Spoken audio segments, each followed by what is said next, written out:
हाँ, हेलो अस्सलाम वालेकुम स्टूडेंट। काइंडली ये बताएं कि आवाज़ क्लियर आ रही है। पहले तो ये बताएं कि आवाज़ क्लियर आ रही है।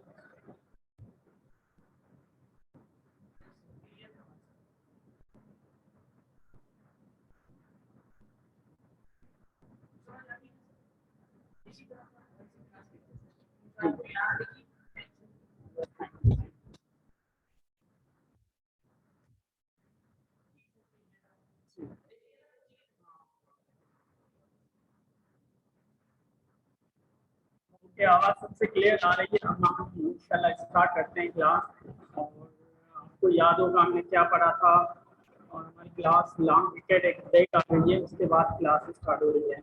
इस वीकेंड में हम ऐसा करेंगे कि क्लास एक्स्ट्रा भी लगाएंगे, जिससे हमारी कवर अप ज़्यादा हो जाए कोर्स।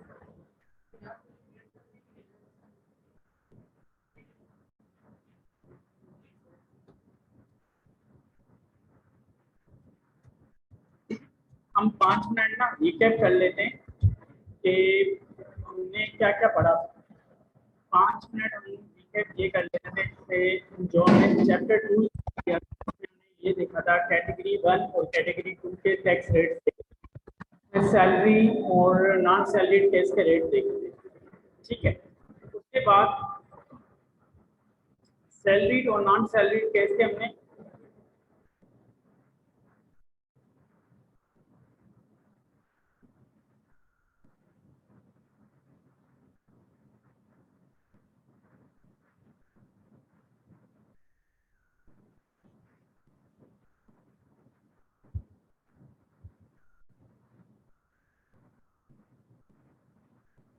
उसके बाद सैलरी और नॉन सैलरी टैक्स के अलावा अगर हमने कॉन्सेप्ट डिस्कस किए थे टैक्स क्रेडिट।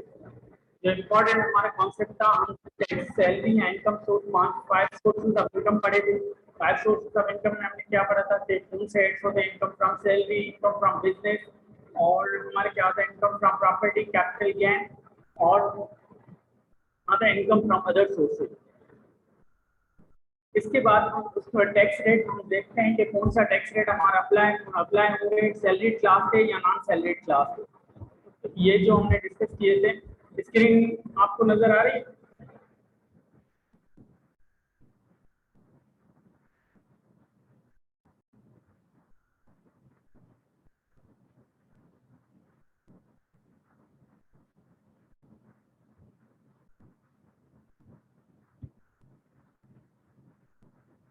स्क्रीन नजर आ रही है सब स्टूडेंट्स को? ओके, हम स्टार्ट करते हैं सैलरीड और नॉन सैलरीड क्लास। ये मैं पूरा ओवरव्यू दिखा देता हूँ। ये सैलरीड और नॉन सैलरीड क्लास देखे थे। उसके बाद हमने देखे थे कंपनी का टैक्स रेट 29% देखा था। फिर हमने कहा था कि ये सारे हम टॉपिक डिस्कस करेंगे। Tax reduction in case of full time teacher जो हमने पूरा डिस्कस किया था। और रिसर्चर उसमें एक कॉन्सेप्ट अभी रहता है, वो हम डिस्कस करते हैं। अगर किसी को नया समझ आया तो ये हमारी प्रैक्टिस होगी तो वो क्लियर हो जाएंगे, कोई मसला नहीं है। और यहाँ तो अलग से डिस्कस करते हैं। हम ये अभी जो क्लास स्टार्ट करते हैं ना, वो आगे से स्टार्ट करते हैं। ठीक है, हम उसके बाद हमने फुल टाइम टीचर में हमने 25% पेबल का रिडक्शन हमने डिस्कस की थी। और किस किस को अलाउड है जो वो भी डिस्कस किया था। ठीक है, ये मैंने समरी बनाई थी full time teacher on applied. और ये हमने क्लास में प्रैक्टिस भी किया था क्वेश्चन। एक मैंने कराया था, एक आपने किया था। ठीक है, हम यहाँ से हमने छोड़ा था। अब ये फुल टाइम टीचर कौन होता है? फुल टाइम टीचर में एक एफडीआर का सर्कुलर है कि फुल टाइम टीचर वो होता है जो प्योरली टीचिंग में इन्वॉल्व हो। फॉर एग्जाम्पल, अगर किसी स्कूल में तो कोई एडमिनिस्ट्रेटिव या मैनेजरल जॉब नहीं कर रहा हूँ मैं। एडमिनिस्ट्रेटिव मैनेजरल जॉब क्या होती है? प्रिंसिपल है, हेडमास्टर है, या एडमिन की कोई जॉब कर रहा है, या उसकी मैनेजमेंट कर रहा है टीचिंग की। जैसे ये यहाँ पर जो ऑर्गेनाइजेशन इस तरीके की प्योरली टीचिंग में और फुल टाइम टीचिंग कर रहा हूँ। Full time teacher person employed purely in full-time teacher, not performing any admin or managerial job. Principal, headmaster and directors, vice chancellors, chairman and controllers, ये full-time teachers में नहीं आते। तो ये हो गई फुल टाइम टीचर की डेफिनेशन। और रिसर्चर केस में भी ऐसे ही, जो फुल रिसर्च इंस्टीट्यूशन कोई भी है, जैसे अगर माने कोई भी है, तो उसमें रिसर्च में प्योरली रिसर्च की जॉब है, ऐसे नहीं कोई एडमिन में भी इन्वॉल्व है या कोई रिसर्च में भी इन्वॉल्व है, दोनों में प्योरली एक सिर्फ रिसर्च की जॉब में इन्वॉल्व है।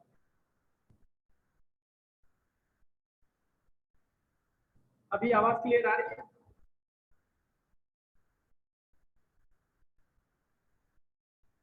अभी आवाज क्लियर आ रही है? हेलो, अभी आवाज क्लियर आ रही है?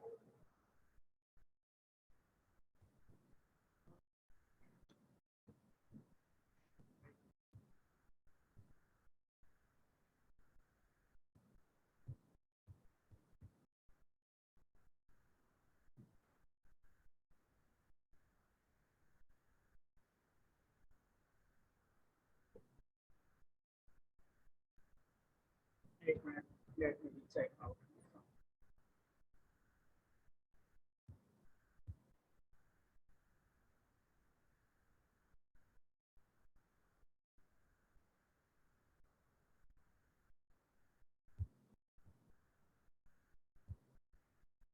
अब बताएं, अब आवाज आ रही?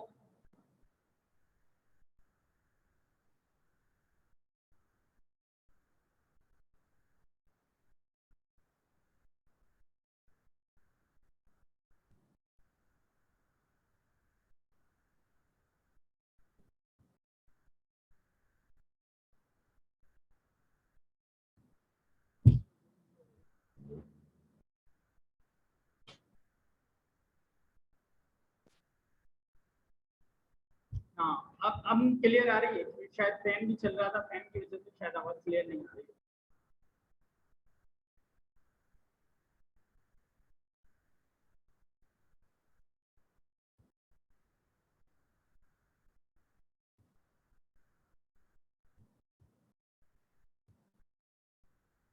अब आ रही है आवाज क्लियर?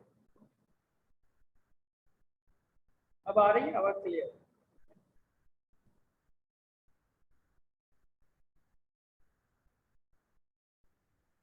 काइंडली कंफर्म करें, मदिया एंड कायना प्लीज कंफर्म करें, आवाज क्लियर आ रही है तो हम आगे बढ़ते जाएं।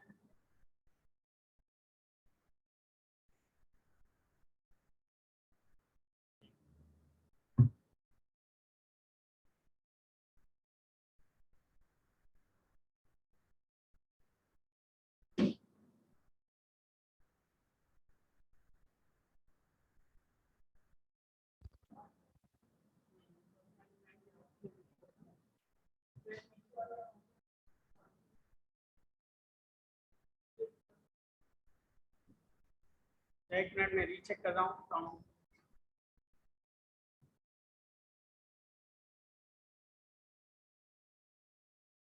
अभी आवाज आ रही है? अभी आवाज आ रही है क्लियर? ठीक है, अब हम रिज्यूम करते हैं क्लास।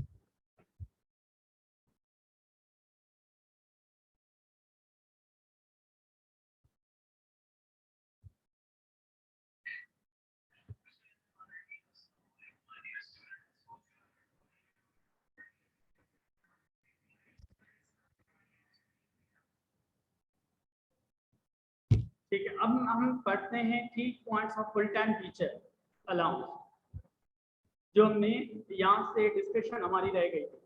हम एक इम्पॉर्टेंट डिस्कशन अभी ये करते हैं कि फुल टाइम टीचर अलाउंस में, फॉर एग्जांपल हमने कहा था कि फुल टाइम टीचर अलाउंस जो भी फुल टाइम टीचर की क्राइटेरिया मीट करेगा उसको 25% उसकी लायबिलिटी जो है वो रिड्यूस हो जाएगी।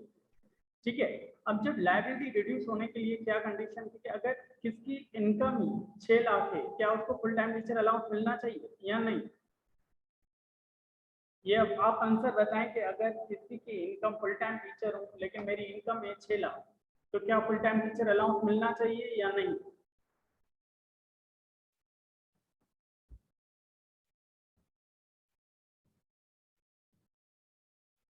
आवाज आ रही है क्लियर?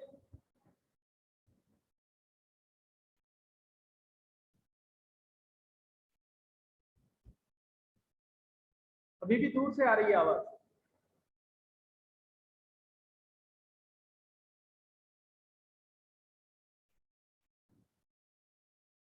अभी भी दूर से आ रही है?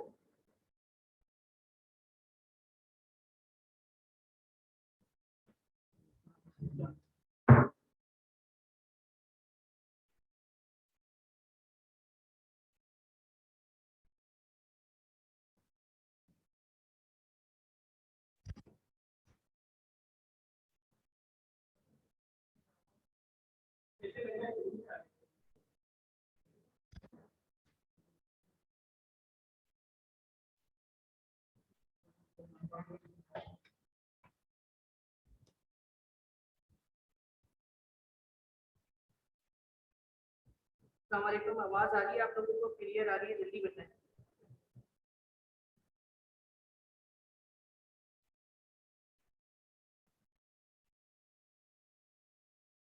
प्लीज जल्दी बता दें, आवाज आ रही है? क्लियर है अब या नहीं है?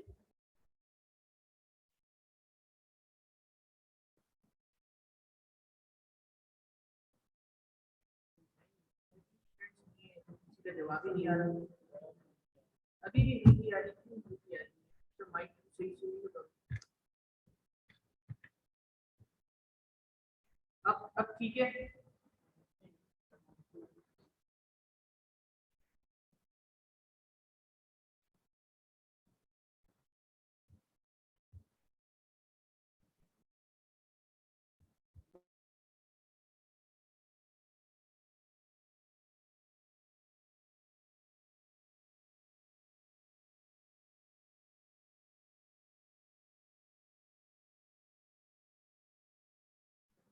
अब आ रही है? अब ठीक आ रही है आवाज? हेलो, अब आवाज आ रही है?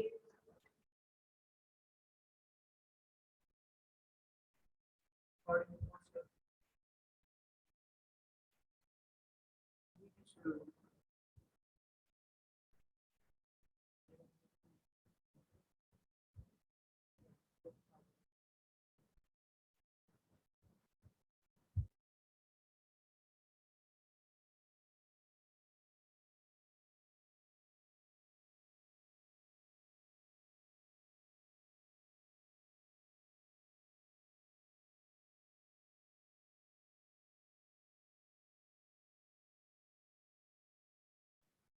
हेलो, अस्सलाम वालेकुम। अभी आवाज क्लियर आ रही है? अब काइंडली कंफर्म करें, आवाज क्लियर आ रही है?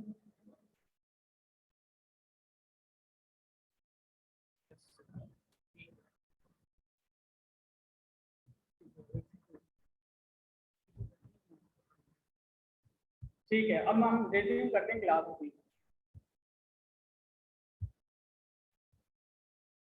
अब मैं ये डिस्कस कर रहा था कि फुल टाइम टीचर अलाउंस जो हमने पढ़ा था पहले, तो फुल टाइम टीचर अलाउंस हमने पढ़ा था। फुल टाइम टीचर अलाउंस में हमने कहा था कि जो फुल टाइम टीचर अलाउंस की क्राइटेरिया मीट करेगा और उसी यूनिवर्सिटी या एजुकेशन या एचईसी से रिकॉग्नाइज होगी, तो उसको 25% टैक्स लायबिलिटी उसकी रिड्यूस हो जाएगी उसी इनकम से। सिर्फ अगर किसी की इनकम 6 लाख है तो क्या वो फुल टाइम टीचर अलाउंस की क्राइटेरिया मीट करता है या नहीं, ये आप काइंडली कंफर्म करें। अगर 6 लाख जिसकी इनकम है फुल टाइम टीचर, तो उसको 25% उसकी लायबिलिटी रिड्यूस होगी या नहीं होगी? उसका फुल टाइम टीचर अलाउंस हम कैलकुलेट करेंगे या नहीं करेंगे? काइंडली जल्दी बताएं, उसका कैलकुलेट करेंगे या नहीं करेंगे? क्यों नहीं करेंगे? क्योंकि मैं ये रिकॉल करवाना चाह रहा हूँ, आपको याद है या नहीं याद?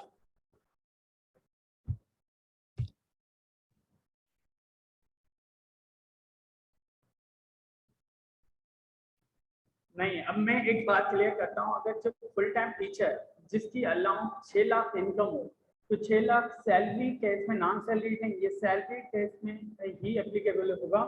और ये सैलरी केस में मैं ये कहना चाह रहा था कि 6 लाख जिसकी इनकम होगी ना, वो वैसे ही बेसिक एग्जाम्पशन में आ रहा है, उसकी लायबिलिटी तो बनती ही नहीं है, तो उसको टैक्स क्रेडिट किस चीज का मिलेगा?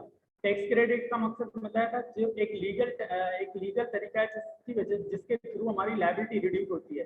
फॉर एग्जाम्पल, हमारी लायबिलिटी बन रही है, इनकम हमने 100 रुपए कमाई, उसके 10 रुपए टैक्स लायबिलिटी एफबीआर को देनी है, इनकम टैक्स।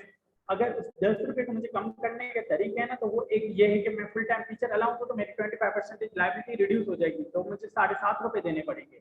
इस तरीके से ना दूसरे एक लिस्ट है जिसकी वजह से वो हम लिस्ट आज डिस्कस करते जाएंगे, वो हमारे मेथड है जिसकी वजह से हमारी लायबिलिटी रिड्यूस हो जाती है। अब जिसकी इनकम ही 6 लाख है, तो वो 6 लाख तो ऑलरेडी एग्जाम्पशन बन रही है, क्योंकि उसकी लायबिलिटी तो बन ही नहीं रही।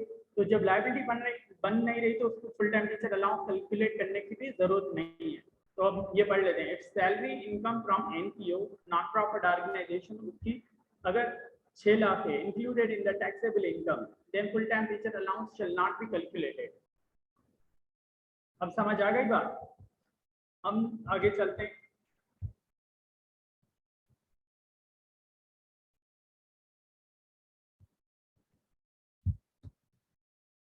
अब सैलरी फ्रॉम, हम दूसरा एक पॉइंट ये डिस्कस किया फुल टाइम टीचर अलाउंस में, एक दूसरा ये डिस्कस करते हैं। एक ये है कि हम जब full time teacher allowance calculate करेंगे ना, तो सैलरी हमने क्वेश्चन एक डिस्कस किया था कि उसके अदर सोर्सेस ऑफ इनकम भी होंगे, तो हम टोटल टैक्सेबल इनकम को देख के हम उसको फुल टाइम टीचर अलाउंस की वर्किंग उस पर ही सिर्फ उसको रिबेट मिलेगा। एक टोटल टैक्सेबल इनकम पे रिबेट नहीं मिलेगा उसको, जो टैक्स लायबिलिटी पे टैक्सेबल इनकम है 3.6 मिलियन जो बन रही है, ये वाली 3.6 मिलियन, इस पे जो टैक्स लायबिलिटी हम कैलकुलेट करेंगे, जो कैटेगरी 1 या कैटेगरी 2 के रेट्स अप्लाई हो रहे हैं, ठीक है, उसमें से इसमें कौन सा अप्लाई होगा? वैसे तो कैटेगरी 1 वाला अप्लाई होगा, नॉन सैलरीड केस, क्योंकि 75% से हमारी सैलरी कम है।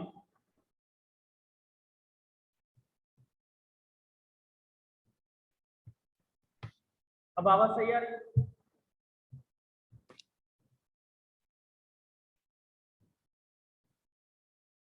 अब आवाज आ रही है?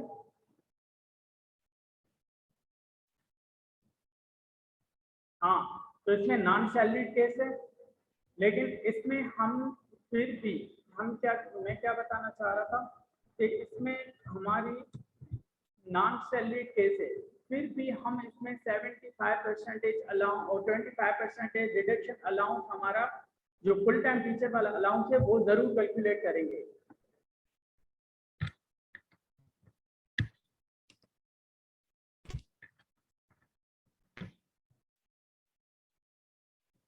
अब चेक करें, आवाज आ रही है? काइंडली जल्दी बताएं, आवाज आ रही है?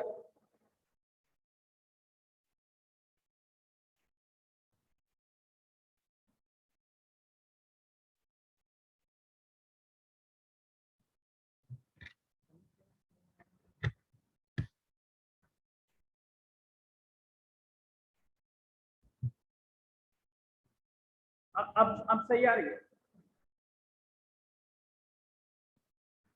अब तो स्लो, अब स्लो हो रही है।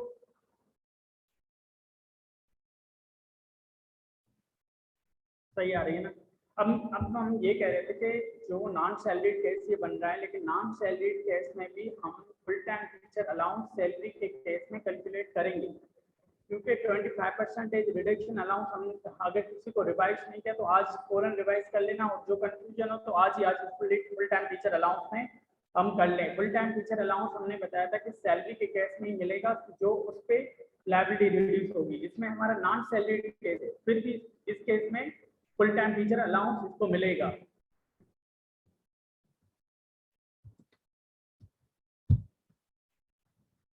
हम ये the above case is non-salaried case, but for the full-time teacher allowance it is salaried case. ठीक है, अब इसको खत्म करते हैं। आज नया टॉपिक स्टार्ट करते हैं, टैक्स क्रेडिट दूसरा। जिसको नहीं समझ आया वो अलग से डिस्कस कर ले और एक बार खुद रीड कर ले जरूर। मैं जब नोट शेयर करूंगा एक बार जरूर रीड कर ले, फिर जब कंफ्यूजन होगी तो हम अलग से डिस्कस करेंगे। अब ये है टैक्स क्रेडिट, हम पढ़ रहे हैं tax credit for profit on Behbood saving certificates या पेंशनर्स बेनिफिट अकाउंट या शुदा फैमिली वेलफेयर अकाउंट। ठीक है, अब ये क्या होता है, फॉर एग्जाम्पल इसमें मैं थोड़ा बेसिक कॉन्सेप्ट समझाऊं कि ये नेशनल सेविंग स्कीम्स या नेशनल सेविंग सेंटर्स होते हैं, ये जो बैंक्स की तरह, जिसमें आप इन्वेस्टमेंट करते हैं, आपको प्रॉफिट देता है। प्रॉफिट बेसिकली इंटरेस्ट देता है, या मार्कअप जिसको कहें, मार्कअप कहें या इंटरेस्ट का। ठीक है, अब ये इन्वेस्टमेंट, जब भी आप इन्वेस्टमेंट करते हैं ना उसमें, तो उस उसने वो उसके बहुत सारे सर्टिफिकेट्स हैं, सिर्फ बेबू 7 सर्टिफिकेट नहीं है, पेंशन बेनिफिट अकाउंट नहीं है। ये इसी तरीके से जैसे आप बैंक जाते हैं, नॉर्मल कमर्शियल बैंक जाते हैं, निजाम बैंक गए, आपने अकाउंट खुलवाया, आपने सेविंग अकाउंट खुलवाया, इन्वेस्टमेंट की, उसमें इंटरेस्ट एक प्रॉफिट मिलना शुरू हो जाता है, ठीक है। इसी तरीके से एक नेशनल सेविंग सेंटर जो पाकिस्तान गवर्नमेंट है, वो उसने सर्टिफिकेट कुछ इशू किए हैं, अगर आप उसमें इन्वेस्ट करोगे ना तो आपको टैक्स क्रेडिट मिलेगा। अब वो नेशनल सेविंग सेंटर सिर्फ ये 3 टाइप ऑफ सर्टिफिकेट इशू नहीं करता, बेबूद या पेंशनर या शुदा, लेकिन जो टैक्स क्रेडिट मिलता है वो 3 से मिलता है, वो इशू बहुत सारे करता है।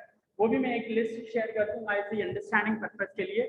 सपोज मैंने 100 रुपये इन्वेस्ट किए या 100 रुपये बैंक में उसमें रखवा अकाउंट में इन्वेस्ट किए, तो साल के बाद मुझे 10% अगर वो रिटर्न देता है तो मेरे 110 रुपये हो जाएंगे, ठीक है। लेकिन जो 10 रुपये जो प्रॉफिट देता है ना, उस पर टैक्स डिडक्ट होता है। अब जो टैक्स से जो डिडक्ट होगा ना वो 10%, वो 10% में मेरा सपोज 15% टैक्स डिडक्ट हो रहा है, तो वो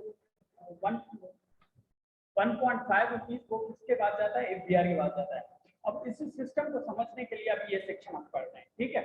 अब हम पढ़ रहे हैं ये पहले जो नॉर्मल सर्टिफिकेट वो इशू करता है, जो डिफेंस सेविंग सर्टिफिकेट्स होते हैं, ठीक है, वो नॉर्मल सर्टिफिकेट जितने हैं डिबेट नहीं मिलता, ठीक है।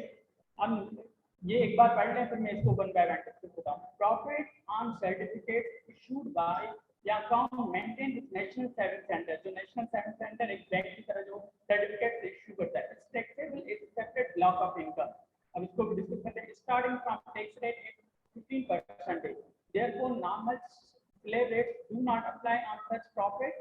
Withholding tax shall also be deducted by the National Savings Center at the time of payment on the profit on date. अब ये हम डिस्कस कर रहे हैं कि क्या फॉर एग्जाम्पल हमने एक सर्टिफिकेट का नाम है जिसको नाम देते हैं डिफेंस सेविंग सर्टिफिकेट, उसमें आपने 100 रुपये इन्वेस्ट किए या 1000 रुपये सपोज इन्वेस्ट किए, उसके 100 रुपये का आपको इंटरेस्ट मार्कअप मिला जिसको प्रॉफिट कहते हैं, ठीक है। वो उस पर क्या करेगा, 15% ना, जब आपको प्रॉफिट देगा ना, ये 15% आपके डिडक्ट करेगा। मतलब उसमें 100 रुपये में से आपके कितने 15 रुपये डिडक्ट करके वो गवर्नमेंट में जमा कराएगा और आपके 85 रुपीज आपके अकाउंट में क्रेडिट कर देगा जब वो ड्यू हो जाएगा अकाउंट।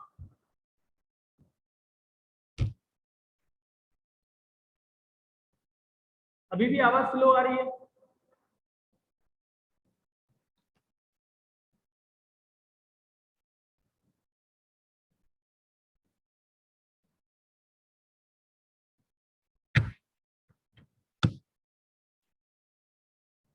अब चेक करें।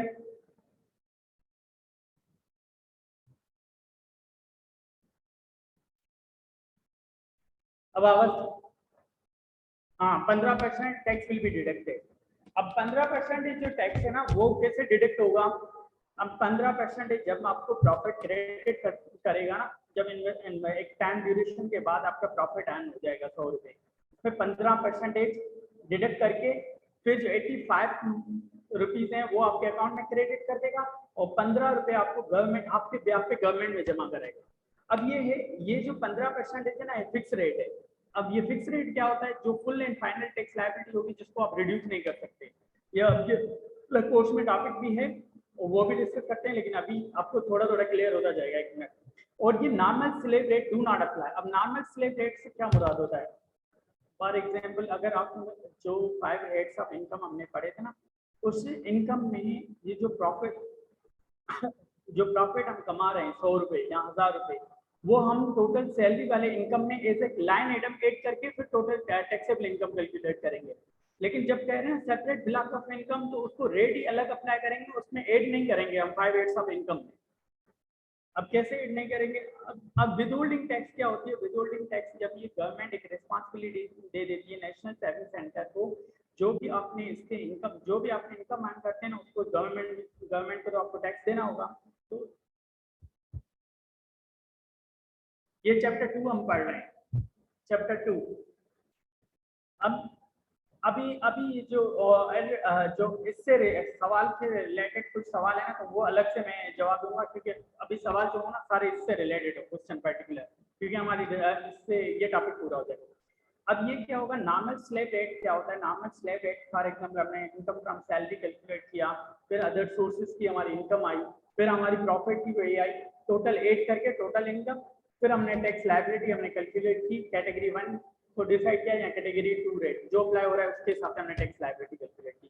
लेकिन जब ये कह रहे हैं ना normal slab rate you do not apply, इसका मतलब वो टोटल इनकम नहीं, ये 5/8 ऑफ इनकम नहीं, ये इनकम टोटल नहीं होगी प्रॉफिट डिफरेंस सेविंग सर्टिफिकेट की। लेकिन अगर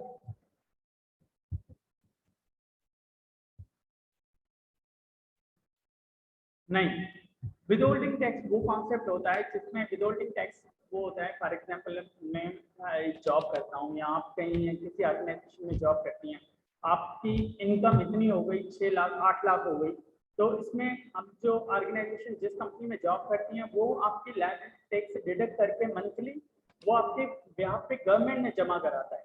ये आगे कॉन्सेप्ट क्लियर होगा, लेकिन आपके ब्याह पे जो गवर्नमेंट है वो विदहोल्ड करके डिडक्ट करके आपकी सैलरी में से वो टैक्स एफबीआर को डायरेक्ट जमा कराता है, आप नहीं जमा कराती, वो आपकी कंपनी आपके ब्याह पे जमा करा देती है। ऐसे ही नेशनल सेविंग सेंटर अब जब प्रॉफिट क्रेडिट करता है ना किसी अकाउंट में, तो वो डिडक्ट करके वो जमा कराता है एफबीआर में। तो विदहोल्डिंग कॉन्सेप्ट एफबीआर ने मतलब government of Pakistan liability establish कर देती है कि ये टैक्स डिडक्ट करके या ऑर्गेनाइजेशन या डिपार्टमेंट को डिडक्ट करेगा जिस बंदे की वो इनकम क्रेडिट कर रहा है, ठीक है, उसके अकाउंट में वो डिपॉजिट कराएगा, उसको कहते हैं विदहोल्डिंग टैक्स। और ये withholding tax at the time of payment ही आता है कॉन्सेप्ट।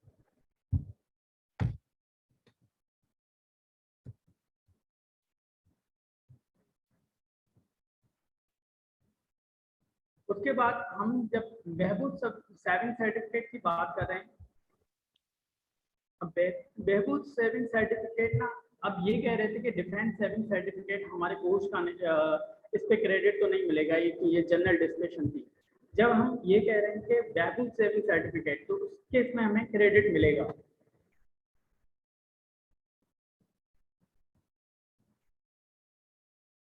अब ये है profit on Behbood saving certificate. अब ये पढ़े, 1 मिनट पढ़े तो मैं डिस्कस करता हूँ, 1 मिनट रीड कर लें तो फिर मुझे ओके करें, तो फिर मैं आपके साथ पढ़ता हूँ फिर डिस्कस करूँ, जिससे साथ साथ चलें और साथ साथ समझें।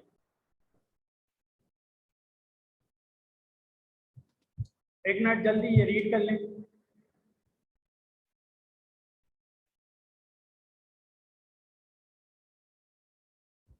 तो साथ साथ चलें और साथ साथ ये कॉन्सेप्ट डिस्कस करते जाएं।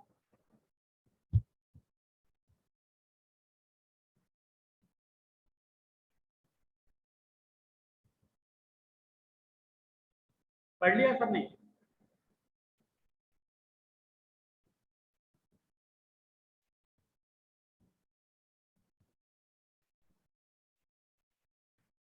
ओके, अभी हम ये डिस्कस कर रहे हैं जिस पे profit on Behbood saving certificate issued by a pension benefit account या शुदा family welfare account maintain with national saving centre is not subject to withholding tax and normal slab rates apply on such profits. ठीक है, अब ये क्या है, जब आप एक बहबूद सेविंग सर्टिफिकेट सर्टिफिकेट का नाम है जो किसको इशू होते हैं, जो सीनियर सिटीजन को इशू होते हैं। फॉर एग्जांपल एक बंदा 60 साल से ज्यादा हो गया ना, उसको ये Behbood saving certificate national saving centre issue कर सकता है। ऐसे ही ये जो डिसेबिलिटीज वाले लोग होते हैं उनको भी ये बहबूद सेविंग सर्टिफिकेट वो भी इसमें इन्वेस्ट कर सकते हैं, ठीक है। और एक और भी आते हैं विडो, जैसे बेवा औरतें होती हैं वो भी इसमें इन्वेस्ट कर सकते हैं। इसमें क्या होता है कि इसमें इन्वेस्टमेंट करने से आपको वैसे जो आप इन्वेस्टमेंट करेंगे तो आपको 15% रेट लगेगा, लेकिन आप अगर बहबूद सेविंग्स सर्टिफिकेट में इन्वेस्टमेंट करेंगे तो आपको 10% टैक्स रेट अप्लाई होगा। और ये क्या होगा, ये विदहोल्डिंग टैक्स में नहीं डिडक्ट करेगा। मतलब नेशनल सेविंग सेंटर क्या करेगा, 1000 रुपये आपने इन्वेस्ट किए, 100 रुपये आपकी इनकम बनी, तो 100 रुपये पे वैसे क्या कर रहा था, 15% डिडक्ट कर रहा था, लेकिन बहबूद के केस में 15% डिडक्ट नहीं करेगा, आपके 100 के 100 पूरे अकाउंट में क्रेडिट कर देगा, ठीक है। ऐसे ही पेंशन बेनिफिट अकाउंट है और शुदा फैमिली वेलफेयर अकाउंट है। पेंशन बेनिफिट अकाउंट वो होता है जैसे ओल्ड एज बेनिफिट होते हैं या रिटायर्ड गवर्नमेंट एम्प्लॉइज होते हैं ना, उनके लिए ये होता है।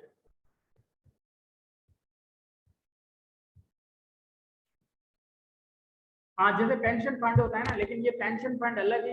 ये इसमें क्या करते हैं, इसमें आप खुद इन्वेस्ट करते हैं। पेंशन बेनिफिट अकाउंट अब रिटायरमेंट के बाद गवर्नमेंट एम्प्लॉइज को एक अपॉर्चुनिटी होती है, इसमें इन्वेस्ट करें तो आपको टैक्स रेट जो है कम डिडक्ट होगा। पेंशन फंड भी हम डिस्कस करेंगे आगे कि वो उसका लेकिन लाइकवाइज ऐसा ही है। और नॉर्मल स्लेव रेट अप्लाई होगा। नॉर्मल स्लेव रेट आप इसका कॉन्सेप्ट हम डिस्कस भी करते हैं प्रैक्टिकली क्वेश्चन के साथ। नॉर्मल स्लेव रेट का क्या मकसद है? नॉर्मल स्लेव रेट का मैं प्रैक्टिकली बता दूं, मतलब income from salary, income from other sources, इसके बाद जो वैल्यू सर्विंग सर्टिफिकेट से हमारा प्रॉफिट आ रहा है वो ऐड करके फिर हम टैक्स लायबिलिटी हम कैलकुलेट करेंगे। मतलब वो कैसे कैलकुलेट करते थे जो हमने लास्ट क्लास में सीखा था। कैटेगरी 1 या कैटेगरी 2 के रेट देखेंगे वो according to conditions of the 75% और ना, ठीक है। उसके बाद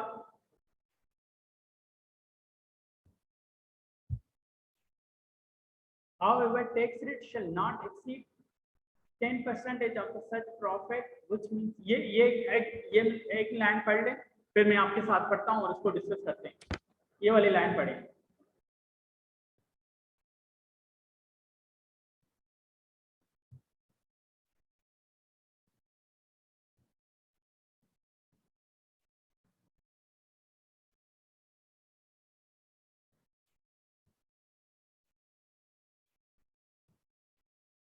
चलो अब मैं पढ़ता हूँ। However, tax rate shall not exceed the 10% of such profit, which means if the average rate of tax on the income including such profit is more than 10%, then tax credit on such profit would apply to reduce the tax on 10%. इसका मकसद ये कहना चाह रहा है कि ये आपका जो फॉर एग्जाम्पल आपकी लाइबिलिटी बन रही है, ये प्रैक्टिकल क्वेश्चन भी करेंगे उसमें भी ये लाइन क्लियर हो जाएगी अगर आप क्लियर नहीं हो तो। अभी मैं वर्बली ऐसे डिस्कस कर रहा हूँ, ठीक है। फॉर एग्जाम्पल 1000 रुपये आपकी इन्वेस्ट किया, 100 रुपये आपको इनकम मिली, उस पर टैक्स जो बनता है 100 रुपये पे 10 रुपये टैक्स बनता है। अब ये आपकी टैक्स जैसे अगर आपने नॉर्मल स्लेव रेट के हिसाब से अपने जैसे 5 इयर्स ऑफ इनकम में इंक्लूड करके मार्कअप सर्टिफिकेट की इनकम आपने इंक्लूड की, उसमें आपका रेट लग गया 15% या 20%। तो ये 10% ज्यादा लग गया ना, ये लगना नहीं चाहिए क्योंकि ये कह रहा है मैक्सिमम आपकी जो उस पर टैक्स लगेगी ना वो 10% लगेगी। तो अगर 10% आपको ज्यादा लग गया नॉर्मल स्लेव में इंक्लूड करने की वजह से तो आपको टैक्स क्रेडिट मिलेगा। 10 अगर 20% लग गया तो 10% आपको क्रेडिट मिलेगा। अगर 15% लग गया तो आपको 5% क्रेडिट मिलेगा। वो क्रेडिट कैसे मिलेगा वो हम कैलकुलेट करेंगे इसमें, ठीक है। तो अब मैक्सिमम इसमें कॉन्सेप्ट सीखा कि मैक्सिमम हमारे कितना रेट लगेगा 10%। अगर हमारा 7% लग रहा है उसमें नॉर्मल स्लैब में तो फिर तो टैक्स क्रेडिट कैलकुलेट करने की जरूरत नहीं है। अगर 5% मतलब बिलो 10% हमारा लग रहा है तो कैलकुलेट करने की जरूरत नहीं है। 10% लग रहा है तो भी कैलकुलेट करने की जरूरत नहीं है।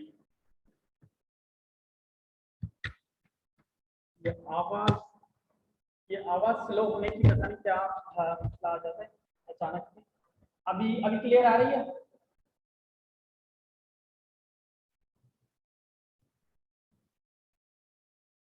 अब क्लियर आ रही है?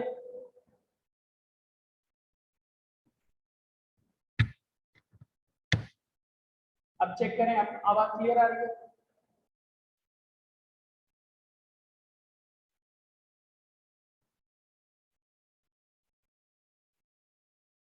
अब चेक करें क्लियर आ रही है?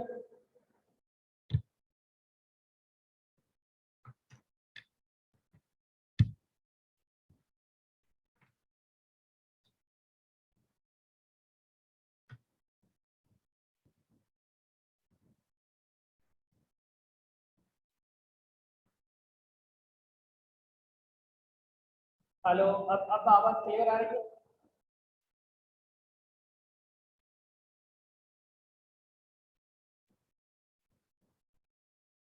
अब बताएं आवाज क्लियर आ रही है?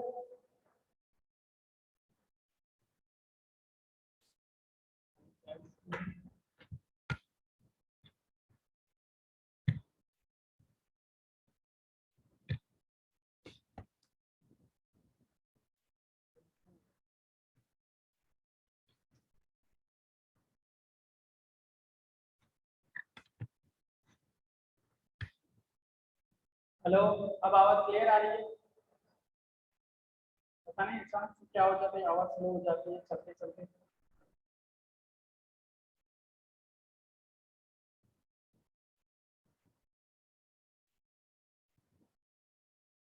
अब सुनाए आवाज क्लियर आ रही है? ओके, अब हम डिस्कस कर रहे थे कि इसमें जो टैक्स क्रेडिट, इसमें जो हम ये बता रहा था मैं कि इसमें जो मैक्सिमम रेट जो अप्लाई होगा वैल्यू सर्विस सर्टिफिकेट में वो 10% अप्लाई होगा। ठीक है, अब 10% अगर आपका 10% से ज़्यादा लग रहा है तो आपको रिबेट मिलेगा, अगर कम मिल रहा है तो रिबेट कैलकुलेट करने की जरूरत नहीं है। रिबेट का मतलब आपको याद होना चाहिए कि टैक्स लायबिलिटी को रिड्यूस करना। अभी हम एग्जाम्पल एक डिस्कस करते हैं।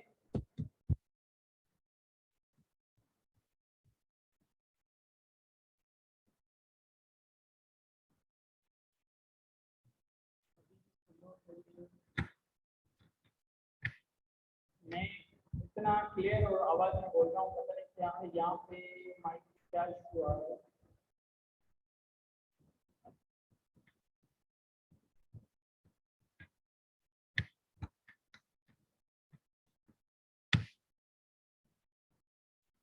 अब बताएं, आवाज क्लियर है?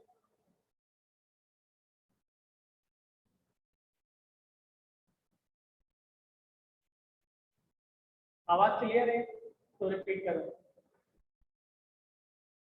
ओके, अब ये कह रहा था कि टैक्स रेट जो अप्लाई होगा वैल्यू सेविंग सर्टिफिकेट में वो 10% से ज़्यादा नहीं होगा। ठीक है, हम 10% से ज़्यादा नहीं होगा। फॉर एग्जाम्पल, ये एग्जाम्पल मैंने बताया कि अगर आपने 1000 रुपये इन्वेस्ट किए, उससे 100 रुपये का आपको प्रॉफिट आया है। ठीक है, उस पर जो टैक्स रेट आपने अप्लाई किया तो 10% अपनी प्रॉफिट जो टैक्स होना चाहिए था। ठीक है, लेकिन आपका नाम है स्लेव रेट की वजह से आपने टोटल इनकम में इनकम को शामिल किया था, 5% शामिल किया था, तो आपका रेट जो अप्लाई हुआ था वो 20% अप्लाई हुआ था।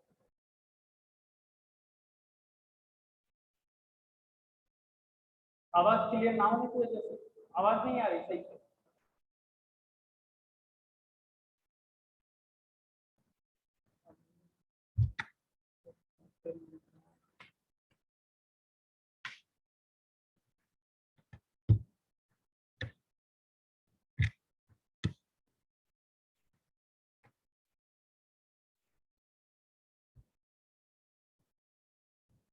हाँ हेलो, अब आवाज सही आ रही है? पता नहीं क्यों आज।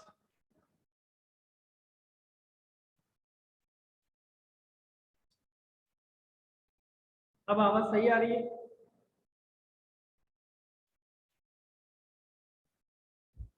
ठीक है, अभी तो सही आ रही है, लेकिन चलते चलते फिर पता नहीं क्या हो जाता है, आवाज क्लियर नहीं हो जाती।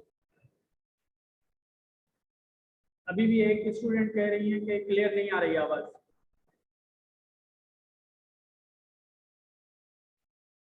अब क्लियर है आवाज? ओके, अब मैं दोबारा ये डिस्कस करता हूँ कि हमने ये डिस्कस किया था टैक्स रेट जो अप्लाई होगा वेबल सेविंग सर्टिफिकेट वो 10% से ज्यादा अप्लाई नहीं होगा। ठीक है, अब फॉर एग्जांपल हमारी जो 1000 रुपये इनकम है, हमने 1000 रुपये वेबल सेविंग सर्टिफिकेट में इन्वेस्ट किए और हमारे 100 रुपये का प्रॉफिट आया। ठीक है, उसमें हमने जो टैक्स लगेगा वो 10% से ज्यादा नहीं लगेगा, मतलब 10% से 10 रुपये उससे टैक्स होना चाहिए, उससे ज्यादा नहीं होना चाहिए। लेकिन हम इसमें क्या करते हैं, वेबल सेविंग सर्टिफिकेट को जब नॉर्मल स्लैब रेट में इंक्लूड करते हैं तो उसमें ये भी पॉसिबिलिटी हो जाती है कि हमारा रेट ज़्यादा लग जाता है, 20% लग जाता है, 25% लग जाता है। अगर 25% लग गया तो 15% हमें क्रेडिट मिल जाता है, क्योंकि हमारा मैक्सिमम 10% होना चाहिए। अगर हमारा 20% लग गया तो हमारा 10% क्रेडिट मिलना चाहिए। अगर हमारा 5% लग गया रेट तो फिर तो क्रेडिट कैलकुलेट करने की जरूरत नहीं है, क्योंकि मैक्सिमम 10% का कॉन्सेप्ट दिया हुआ है कि मैक्सिमम जहाँ पर टैक्स लगेगा वो 10% से ज़्यादा नहीं लगेगा। ठीक है, अब ये है कि एवरेज रेट ऑफ टैक्स। हम इसमें रिबेट या टैक्स क्रेडिट कैलकुलेट कैसे करेंगे, वो कैलकुलेट करेंगे average rate of tax is A divided by B. A is the tax liability before the tax credit for the profit on value saving certificate and B is the taxable income. हमारे जो भी rebate होते हैं कुछ direct percentage, जैसे उसमें भी हम डायरेक्ट परसेंटेज अप्लाई कर रहे थे फुल टाइम टीचर में, लेकिन इस केस में यहाँ आगे वाले जो भी आने वाले रिबेट्स हैं उसमें हम रिबेट की जो डिडक्शन करेंगे या रिबेट कैलकुलेट करेंगे वो एवरेज रेट ऑफ टैक्स के फार्मूला से कैलकुलेट करेंगे। एवरेज रेट ऑफ टैक्स का फार्मूला क्या होता है? Tax liability divided by taxable income. अब टैक्स लायबिलिटी हमें कौन सी लेनी होती है, टैक्सेबल इनकम हमें कौन सी लेनी होती है? टैक्सेबल इनकम तो जनरल सब में कॉमन ही लेनी होती है, कॉमन वही लेते हैं, लेकिन टैक्स लायबिलिटी ना हर क्रेडिट में डिफरेंट लेते हैं। अब वो कैसे डिफरेंट लेते हैं वो हम डिस्कस करते हैं एक एग्जांपल के साथ। ये मैंने वही कॉन्सेप्ट डिस्कस किया, उसको समराइज किया कि ये नॉर्मल अगर सर्टिफिकेट होगा तो 15% बाय 10%। अभी हम मेन आते एग्जांपल, जैसे हमारी ये कॉन्सेप्ट क्लियर हो जाए वैल्यू सेविंग सर्टिफिकेट का। अब ये है income from business. Mister A की इनकम अर्न कर रहा है बिजनेस में, अगर वो बिजनेस भी करता है उसकी 8 मिलियन बिजनेस से अर्न करता है, ठीक है। और उसने इन्वेस्ट किया था वैल्यू सेविंग सर्टिफिकेट में। सपोज उसने वो यहाँ पे 1 मिलियन अर्न किया है तो 10 मिलियन सपोज उसने इन्वेस्ट किया था तो उसको 10% का रिटर्न ये मिला है, ठीक है। या 100 मिलियन को भी किया था तो 1 मिलियन का इसको रिटर्न मिला है, ठीक है। तो profit on value saving certificate. Taxable income इसकी आ गई 9 मिलियन। टोटल इनकम की बात नहीं कर रहे, जब भी average rate of tax calculate करेंगे तो किस पे कैलकुलेट करेंगे? टैक्सेबल इनकम पे, टोटल इनकम पे नहीं। ये आगे और भी क्लियर होते जाएंगे जैसे ही हम टैक्सेबल इनकम, ठीक है। अब टैक्सेबल इनकम ये केस हमारा कौन सा बन रहा है, ये आप अपने कैलकुलेटर पे निकालें और अगर उसने बुक दिया होगा या टैक्स क्रेडिट की रेट्स जिसने लिए निकाले होंगे तो वो उसके लिए कैलकुलेट अपना कैलकुलेटर में निकालें और कैलकुलेट भी करते जाएं, ठीक है। ये वाला मैं डिस्कस कर रहा हूँ, आगे आगे वाला मैं आपको कुछ समझूंगा। इसमें क्या होता है, इसमें क्या हो रहा है, मैं इनकम फ्रॉम बिजनेस, हाँ 89%, तो इसी वजह से नॉन सैलरीड केस बन रहा है, ठीक है। नहीं सॉरी, ये नॉन सैलरीड केस ही है क्योंकि इसमें सैलरी है ही नहीं। जब सैलरी नहीं हो तो सैलरीड और नॉन सैलरीड का कॉन्सेप्ट तब आता है, सैलरीड का कॉन्सेप्ट तब आता है जब सैलरी से अर्न कर रहे हो। इसमें सैलरी आपकी है ही नहीं तो ये होगा ही case non salaried case. Clear हो गई बात? ये बात आपको पहले क्लियर होनी चाहिए। यहाँ पर इसकी सैलरी है ही नहीं, इनकम फ्रॉम बिजनेस है, मतलब एक रिटेलर शॉप का बिजनेस चलाता है या कोई कंपनी चलाता है, कुछ भी चलाता है, लेकिन इसकी सैलरी नहीं है, कोई जॉब नहीं करता है। तो इस केस में सिर्फ डायरेक्ट नॉन सैलरी वाला केस अप्लाई, क्राइटेरिया अप्लाई होगा, कैटेगरी 1 वाला।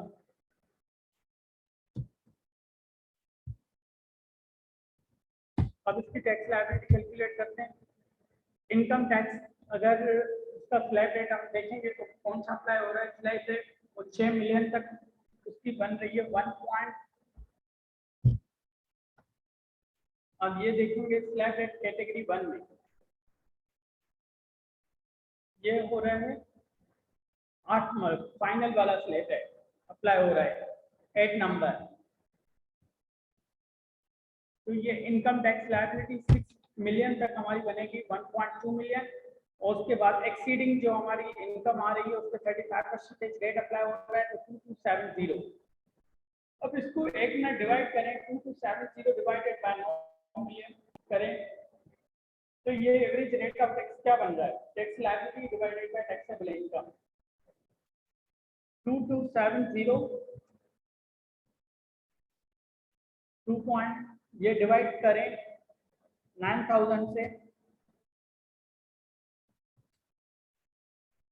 तो कितना रेट बन रहा है? ये इंपॉर्टेंट है समझना, ये taxable income tax liability divided by taxable income. Tax liability हमारी कितनी है, gross tax liability 2270 divided by 9000, तो ये रेट कितना बन रहा है? 25%, 25.2, ठीक है। सारे पार्टिसिपेट करें प्लीज, इंश्योर करें सारे स्टूडेंट्स पार्टिसिपेट करें। हाँ इसमें इम्पोर्टेंट कॉन्सेप्ट अब मैंने ये बताया था कि अगर प्रॉफिट हमने वैल्यू सेविंग सर्टिफिकेट पे हमने इंक्लूड कर दिया है, इस पे भी हमारा 25% रेट अप्लाई हो गया है। टोटल लायबिलिटी जिस पे आ गई है वो 25% आ गई है। तो इस केस में हमारा क्या होगा, हम राउंड अप करके अभी 25 कंसीडर कर लेते हैं, ठीक है। तो 25% हमारी लायबिलिटी बन गई, लेकिन इसमें मैक्सिमम वैल्यू सेविंग सर्टिफिकेट पे कितनी होनी चाहिए थी? 10%। तो इस केस में हमारा रिबेट कैलकुलेट होगा। तो रिबेट अब कैसे कैलकुलेट होगा, अब वो डिस्कस कर रहे हैं। Tax liability divided by taxable income multiply by 1 million करेंगे।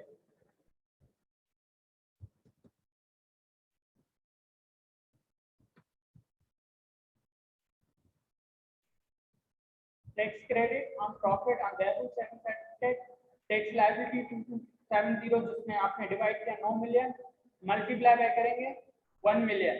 जितना हमारा वैल्यू सर्टिफिकेट है A divided by B multiply by C क्या होगा हमारा 1 मिलियन। तो ये 2.5 मिलियन ये हमारी टैक्स बन रही है। हाँ वो वही डिस्कस करते हैं कैसे हमारे टैक्स कैलकुलेट होगा। अब हमारा टैक्स कितना होना चाहिए था 1 लाख और हमने कैलकुलेट इसके फार्मूले के हिसाब से इसमें आ गई है 2,52,000। तो इसमें हम रिबेट 1,52,000 माइनस करके तो हमारी नेट टैक्स लायबिलिटी आ जाएगी ये। तो हमारा 1 लाख इसमें इंक्लूड हो गया, बाकी 1,52,000 माइनस कर देंगे तो ये आ गई टैक्स लायबिलिटी। रिबेट हमें कितना मिला 1,52,000 का हमें रिबेट मिल गया। ये कॉन्सेप्ट समझ आ गया।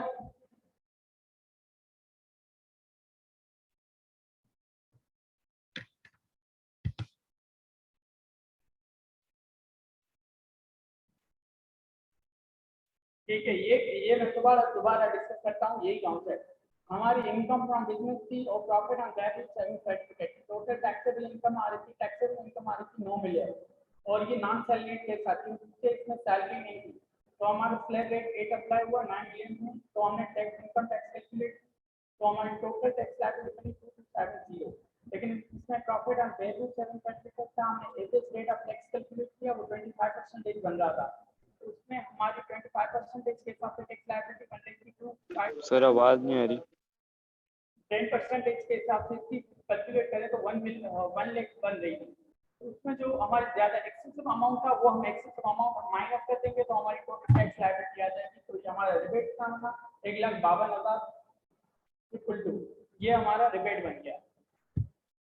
ये बात समझ आ गई। अभी एक क्वेश्चन मैं आपको दे रहा हूँ और ये आप करें। ठीक है, आवाज स्लो आ रही है, ऐसा करते हैं आवाज को मैं सही करता हूँ जब तक मैं आपको क्वेश्चन दे रहा हूँ वो आप करें। ठीक है, ये मैं आपको क्वेश्चन दे रहा हूँ आप करें।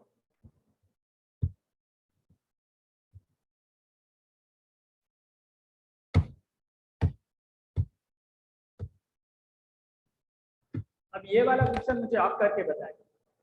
सैलरी इनकम है हमारी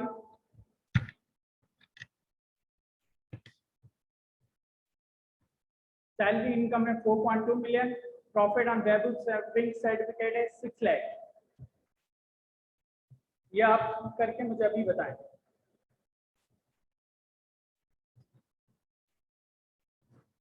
और पहले आपको क्या डिसाइड करना होगा सैलरी और नॉन सैलरी केस।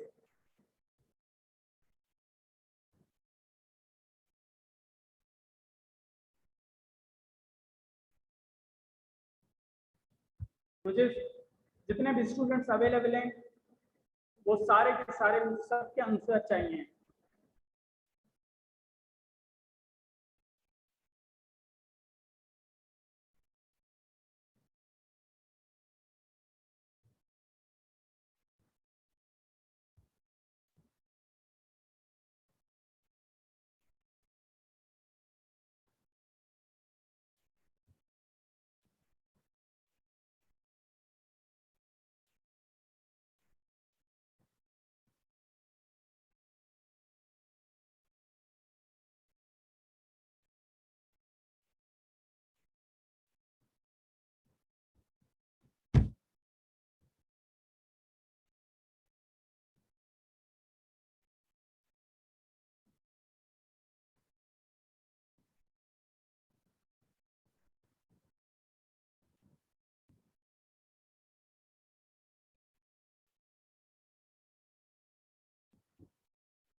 आज स्टूडेंट्स मैं देख रहा हूँ बहुत कम अटेंड कर रहे हैं क्लास पे। नेक्स्ट क्लास में सबको मान किया जाएगा कौन कौन अटेंड नहीं कर रहा क्लास।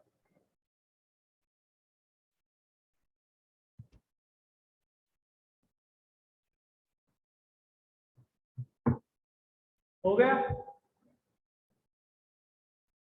पूरा क्वेश्चन सॉल्व करें।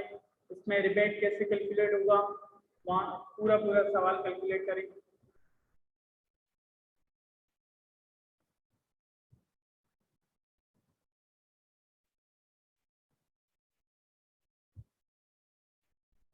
टैक्स लायबिलिटी कैलकुलेट कर ली सबने।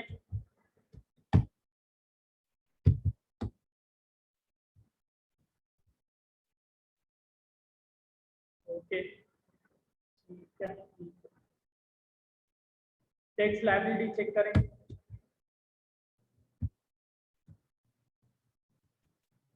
उसके बाद जो रिबेट की कैलकुलेशन होगी वो इम्पोर्टेंट है।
हो गया तो अब हम डिस्कस कर लें।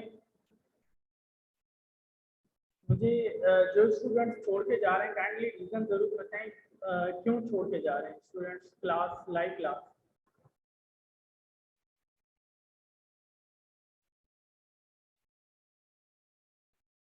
सबने कर लिया टैक्स लायबिलिटी।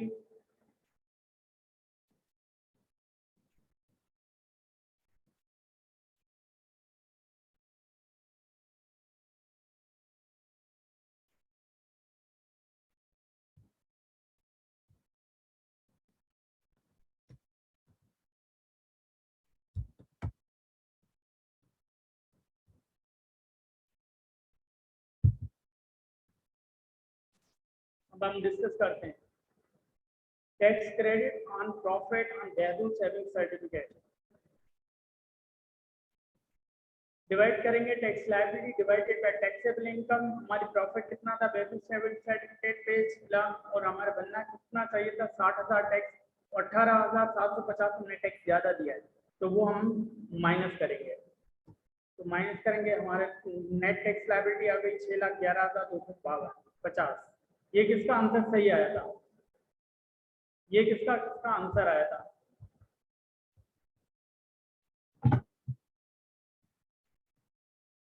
काइंडली चेक करें अपने आंसर।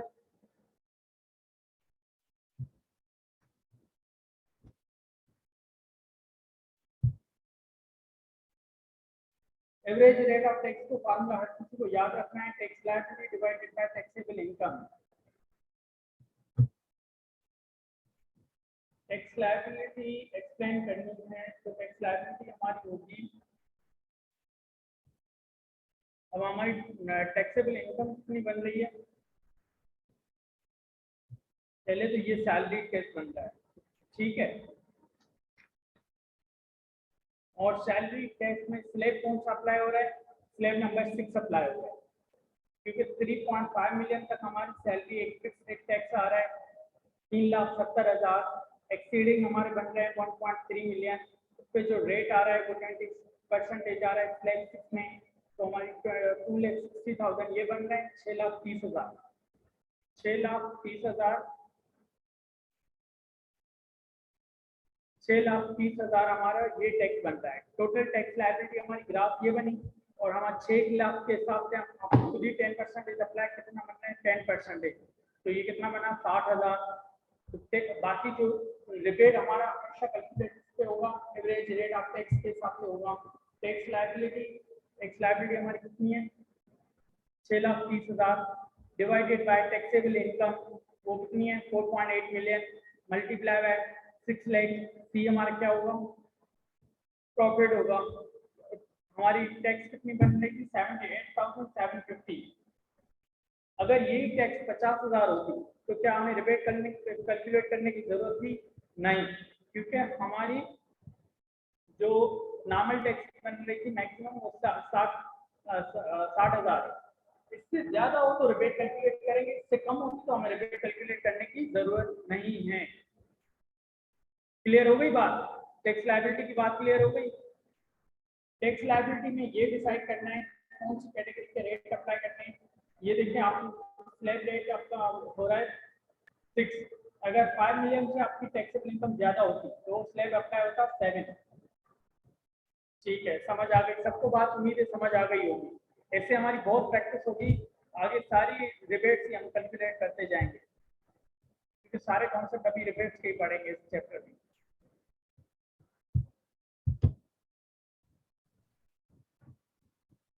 अब ये पढ़ रहे हैं foreign tax credit. Foreign tax credit क्या होता है? Foreign tax credit is also called unilateral relief या क्रॉस बॉर्डर ट्रांजैक्शन रिलीफ। अब फॉरेन टैक्स क्रेडिट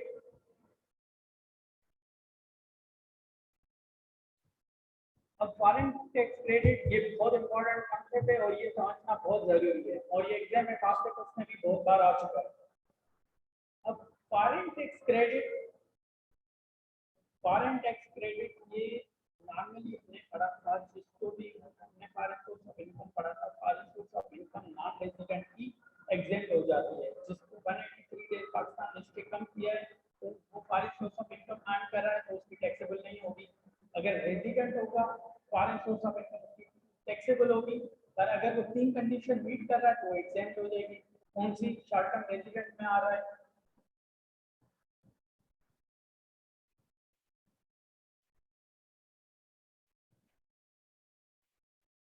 एक मिनट, आजान हो रही है तो फिर मैं आवाज सही करता हूँ। एक मिनट, आजान हो रही तो क्लियर करता हूँ।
अब आवाज क्लियर आ रही है?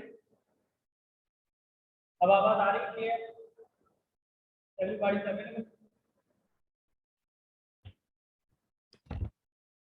नहीं आ रही है? अब बताएं, अब क्लियर आ रही है?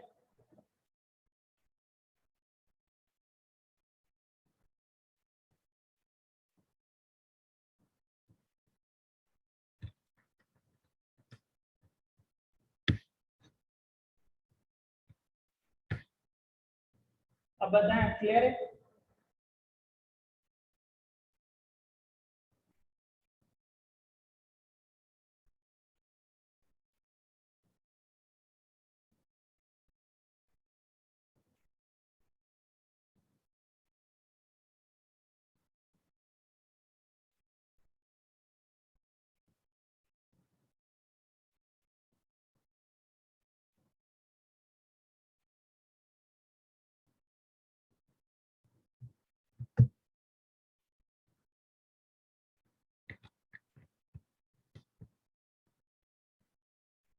हाँ हेलो,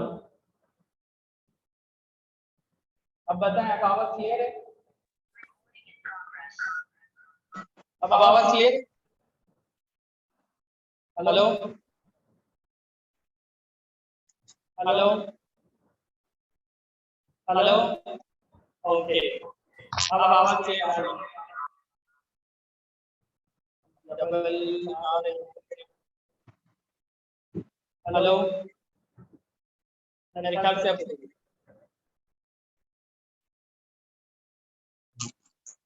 स्टार्ट करते हैं। हाँ, हेलो हेलो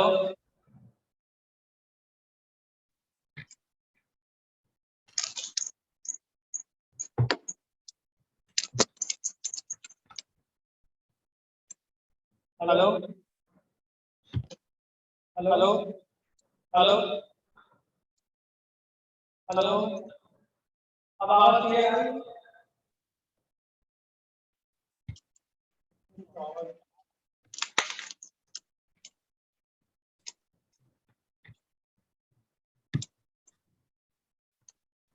हेलो, अब आवाज आ रही है?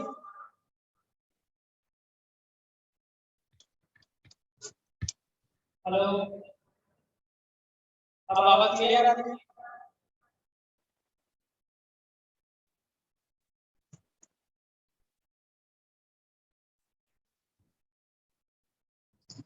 हेलो,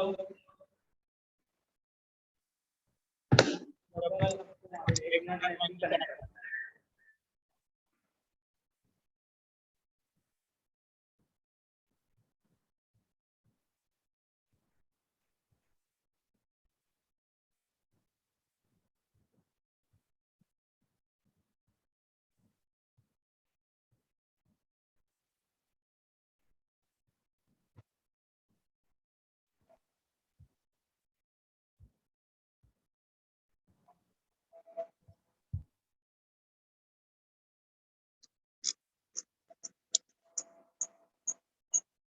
हेलो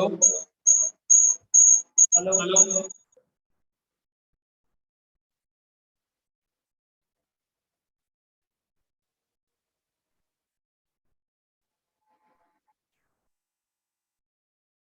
हेलो, अब आवाज क्लियर है?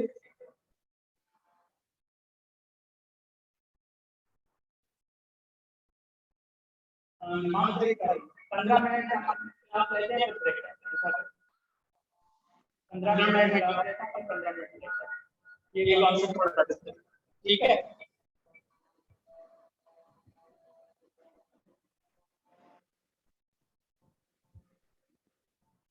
चलो ऐसा करो, नमाज ब्रेक कर लेते हैं, फिर मैं सेट कर लेता हूँ। नमाज ब्रेक कर लेते हैं, 15 मिनट के बाद पूरा ले लेंगे।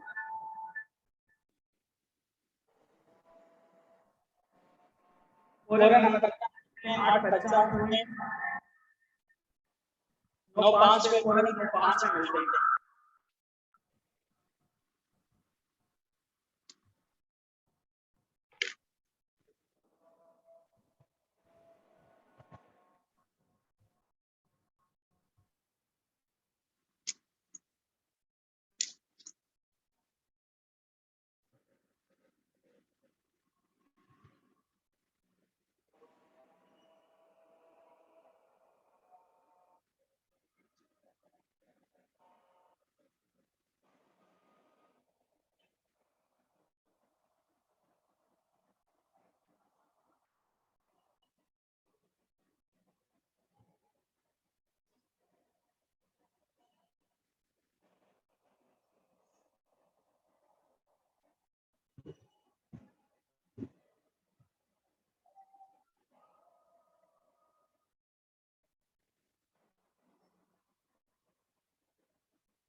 हेलो, अस्सलाम वालेकुम।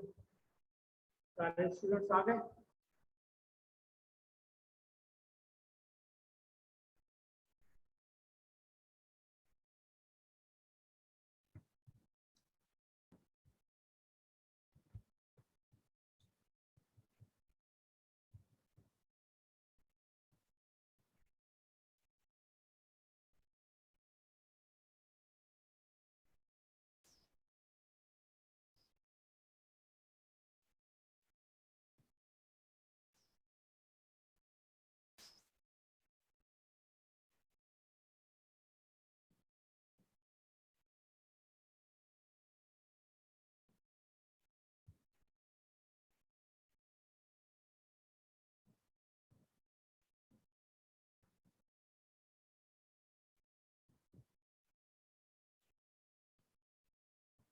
स्टार्ट करें क्लास?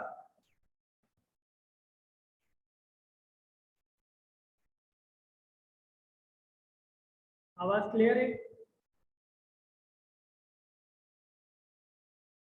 ओके, अभी हम स्टार्ट क्लास करते हैं। Foreign source of income. मैंने ये बताया था कि फॉरेन सोर्स ऑफ इनकम हमारी नॉन रेजिडेंट तो एग्जैम्प्ट होती है और रेजिडेंट हो तो टैक्सेबल होती है। लेकिन रेजिडेंट में 3 एक्सेप्शन आते थे, जैसे टैक्स फ्री हो गया, शॉर्ट टर्म रेजिडेंट हो गया, रिटर्निंग एक्सपेट्रिएट हो गया। ये वन बाय वन हम टॉपिक एक एक लेक्चर्स पे डिस्कस कर चुके हैं। ठीक है, हम ये नॉर्मली एग्जाम थे, लेकिन अब इन तीनों कैटेगरीज में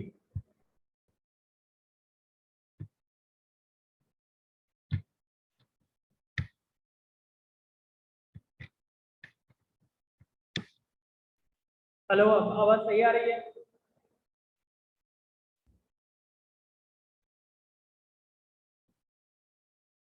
ठीक है।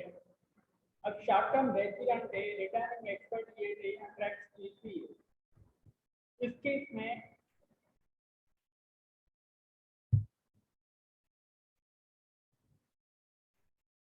इनकम एग्जेम्प्ट हो जाएगी।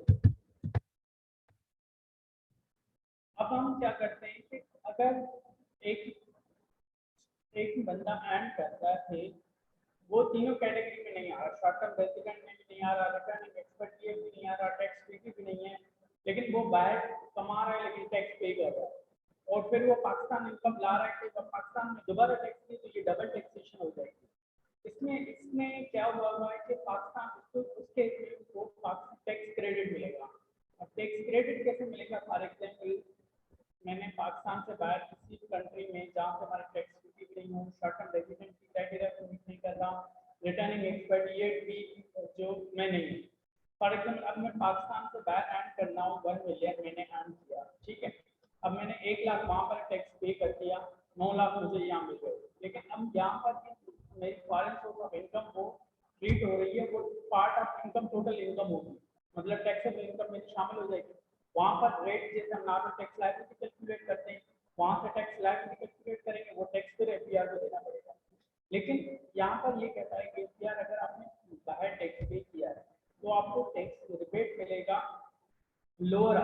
अगर पाकिस्तान में उस इनकम पे टैक्स कितना बनता है, फॉर एग्जाम्पल 1 मिलियन में उस पाकिस्तान के रेट के हिसाब से वो 1,10,000 बनता है, तो 10,000 पाकिस्तान में देने पड़ेंगे। अगर वहां पर 1,10,000 दिया है, यहाँ पर 10,000 बन रहे हैं पाकिस्तान में, तो वापस नहीं मिलेंगे। उस केस में रिबेट भी कैलकुलेट नहीं करेंगे, लेकिन रिबेट तो इस केस में हर पार्ट में कैलकुलेट करेंगे, लेकिन माइनस नहीं करेंगे। अब कैसे रिबेट कैसे कैलकुलेट करेंगे ये मैं बताता हूँ। अब एक बार ये रीड करें तो फिर इसको डिटेल में डिस्कस करें एक बार।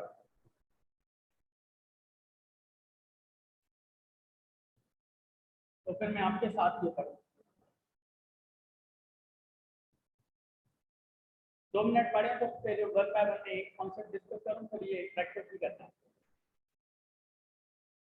फॉरेन टैक्स क्रेडिट उसको ही मिलेगा जिसने फॉरेन में टैक्स पे की होगी और शॉर्ट टर्म रेजिडेंट भी नहीं होगा, रिटर्निंग एक्सपेट्रिएट नहीं होगा, टैक्स फ्री की कंडीशन भी नहीं मीट हो रही है, और लेकिन वो रेजिडेंट होगा, क्योंकि नॉन रेजिडेंट हो ही नहीं सकता। नॉन रेजिडेंट केस में foreign source of income exempt होती है, ये डिस्कस कर रहे हैं। और एक एडिशनल कॉन्सेप्ट है, वो मैं पहले पढ़ ले तो मैं वो भी डिस्कस करूँ।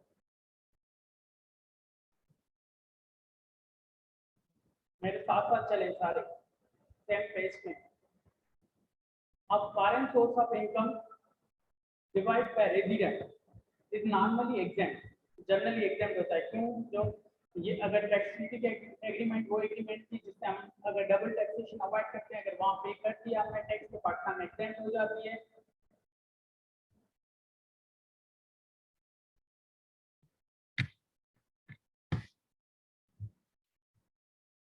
अगर वहां टैक्स पे कर दिया तो एग्जाम हो जाती है। और शॉर्ट टर्म रेजिडेंट की क्राइटेरिया मीडिया एम्प्लॉयमेंट को 3 साल से ज्यादा पाकिस्तान में स्टे नहीं कर रहा और पाकिस्तान में फॉरेन सोर्स ऑफ इनकम नहीं ला, तो शॉर्ट टर्म रेजिडेंट की क्राइटेरिया मीट कर गया।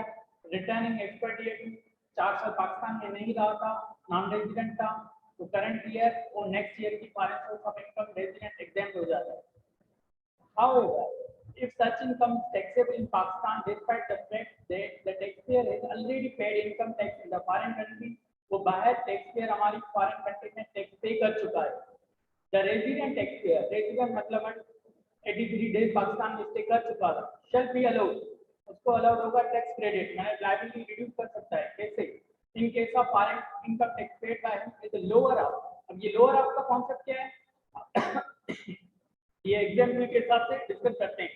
लोअर अप ये पाकिस्तान में सपोज 1 लाख बनती है टैक्स, वहां पर 1,10,000 दे चुका है तो 1 लाख का क्रेडिट मिलेगा जो लोअर अमाउंट होगा। ठीक है। Average rate of tax A divided by B, A क्या था? टैक्स लायबिलिटी, वो बिफोर फॉरेन टैक्स क्रेडिट जो लायबिलिटी बन रही थी, और B divided by B taxable income.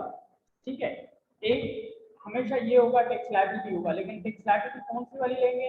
For example हमारा फुल टाइम टीचर भी था, उसकी लायबिलिटी हमने रिड्यूस कर दी। फिर हमारा आया रेगुलर सेविंग सर्टिफिकेट में भी हमारी इनकम आ रही थी, वो लायबिलिटी हमने रिबेट कैलकुलेट करके रिड्यूस कर दी। फिर हमारा फॉरेन टैक्स क्रेडिट था, फिर हम वो लायबिलिटी वाली जो बचेगी वो वाली लायबिलिटी हम लेंगे। ठीक है। और टैक्सेबल इनकम सब में सेम आ रही है। अब ये क्या है? एक नोट फॉर स्टूडेंट ये लिखा हुआ है कि ये जो हमने एक कॉन्सेप्ट पढ़ा था फॉरेन सोर्स सैलरी। अब फॉरेन सोर्स सैलरी वैसे ही अगर आपने बाहर टैक्स पे कर दिया है, बाहर रेवेन्यू अथॉरिटी को पे टैक्स कर दिया है, तो वो वैसे ही एग्जाम्प्ट हो जाता था। या Pakistan tax during that Pakistan year को छोड़ चुका है तो वो वैसे एग्जाम्प्ट हो जाता था। इस केस में टैक्स क्रेडिट कैलकुलेट करने की जरूरत नहीं होगी क्योंकि वो वैसे ही एग्जाम्प्ट है, तो वो पार्ट ऑफ टोटल इनकम हम नहीं बनाएंगे फॉरेन सोर्स ऑफ इनकम। ठीक है। अब ये डिस्कस करते हैं एग्जाम्पल के साथ। अब ये मैंने एक शॉर्ट टर्म एग्जाम्पल डिस्कस किया है, समराइज किया सेक्शन। ऑलरेडी एग्जाम कैसे था? रिटर्निंग एक्सपेट्रिएट है, शॉर्ट टर्म रेजिडेंट है, टैक्स सेट भी है, तो एग्जाम होगा। अब टैक्सेबल इन पाकिस्तान कैसे होगा? Lower of foreign tax income tax paid या पाकिस्तान टैक्स पेबल। अब ये कैलकुलेट करेंगे एग्जाम के साथ, तो ये पॉइंट भी क्लियर हो जाएगी सेकंड पॉइंट। और ये सी और डी आगे डिस्कस करते हैं। ये सी डी का एक्सप्लेनेशन है, ये मैं आगे डिस्कस करता हूँ एग्जाम्पल के साथ। अब ये एग्जाम्पल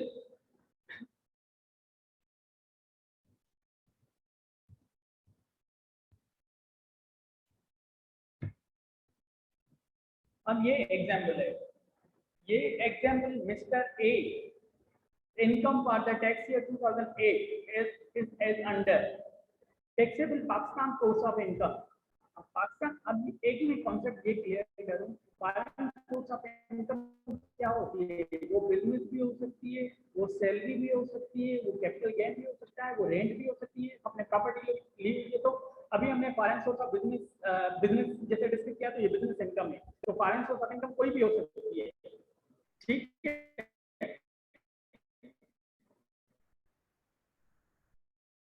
अब tax paid in the foreign country, हम पास हो सकती है, किसी का भी हो सकती है। ठीक है। अब foreign source of business taxable in Pakistan 3 million और tax paid in the foreign country. Suppose हम ये कह रहे हैं यूके में था, यूके से हमारे टैक्स की एग्रीमेंट भी ले लेते हैं, और उसने 3 मिलियन वहां से अर्न किए और 6 लाख का टैक्स वहां पर पे किया। ठीक है। अब इसमें क्या करेंगे? टोटल टैक्स सैलरी क्या थी? टैक्सेबल सोर्स इतनी थी। पहले हम टैक्सेबल इनकम कैलकुलेट करेंगे। हमेशा ये याद रहे, पहले मेरे हम टैक्सेबल इनकम कैलकुलेट करते हैं। टैक्सेबल इनकम सही कैलकुलेट होगी तो हमारी टैक्स लायबिलिटी भी सही कैलकुलेट होगी। टैक्स लायबिलिटी सही कैलकुलेट होगी तो हमारा रिबेट भी सही कैलकुलेट होगा। एग्जाम में जो मार्क्स होती हैं वो हर स्टेप की मार्क्स होती है, टैक्सेबल इनकम की, टैक्सेबल लायबिलिटी की, रिबेट्स की। तो हर सेक्शन को, हर पॉइंट को ना इम्पोर्टेंस देनी चाहिए। अब हमने टैक्सेबल सैलरी 3.6 मिलियन, उसके बाद 2 मिलियन, 3 मिलियन, टोटल 8.6 मिलियन हमारी टैक्सेबल इनकम आ गई। इसमें हमारा ये बना नॉन सैलरीड केस। अगर डिवाइड करेंगे तो इसको ये बनेगा नॉन सैलरीड केस में आएगा। क्यों नॉन सैलरीड केस में आएगा? क्योंकि सैलरी 75% से एक्सीड नहीं कर रही। ठीक है, तो ये यहाँ तक तो बातें सबको समझ आ रही है ना कि सैलरी में नॉन सैलरीड केस कैसे कैलकुलेट करते हैं और टैक्स लायबिलिटी कैसे कैलकुलेट करते हैं। आज के कॉन्सेप्ट में हम रिबेट कैलकुलेट करना सीख रहे थे, टैक्स लायबिलिटी करना नहीं सीख रहे, वो आपको पहले ही आनी चाहिए थी। अब टैक्स लायबिलिटी ये कौन सी स्लैब में आ रहा है? नॉन सैलरीड केस में स्लैब नंबर 8 में आ रहा है। ठीक है, 1.2 मिलियन एक्सीडिंग पे हमारी आ रही है। Total tax gross tax liability आ रही है 2.1 मिलियन। अप टू 6 मिलियन हमारी बन रही है 1.2 मिलियन। और tax on exceeding 6 million minus 8.6 million करेंगे तो फिर क्या होगा? 2.6 मिलियन आएगा। उसका रेट जो हमारे स्लैब नंबर 8 में ही आ रहा है 35%, उस पर टोटल टैक्स लायबिलिटी आएगी 2.1 मिलियन। उसके बाद हम कैसे करेंगे? इसमें हमारा क्वेश्चन में एक ही रिबेट था, ऐसा भी हो सकता है रिबेट हमारे 2-3 हो। फुल टाइम टीचर की भी क्राइटेरिया मीट कर रहा हो, डेब्यू सर्टिफिकेट्स की भी मीट कर रहा हो, फॉरेन सोर्स ऑफ इनकम, तो हर रिबेट अलग अलग कैलकुलेट करेंगे। वो भी एक क्वेश्चन आएगा हमारा, बड़ा क्वेश्चन। अब फॉरेन टैक्स क्रेडिट कैसे कैलकुलेट करते हैं? Average rate of tax, average rate of tax कैसे कैलकुलेट करते हैं? वो काइंडली मुझे पार्टिसिपेट करें और बताएं कितना आ रहा है। और एवरेज रेट ऑफ टैक्स सब बताएं कि कितना आ रहा है। जो भी स्टूडेंट्स प्रेजेंट हैं काइंडली कंफर्म करें टैक्स क्रेडिट कितना आ रहा है।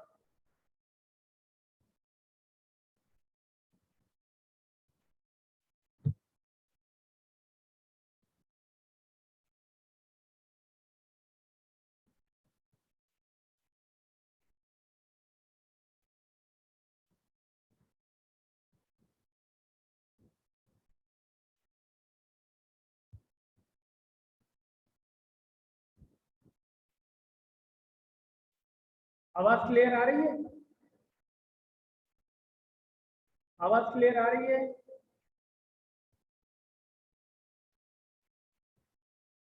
स्टूडेंट्स अवेलेबल हैं? ज़ैमा, नूर और जुबैर। हेलो, आवाज क्लियर आ रही है?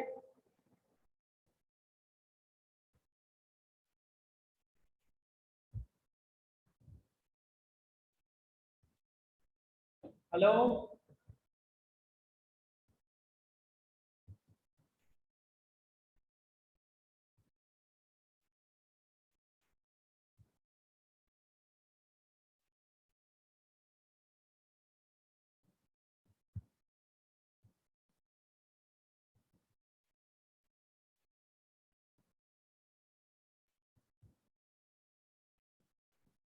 स्टूडेंट्स।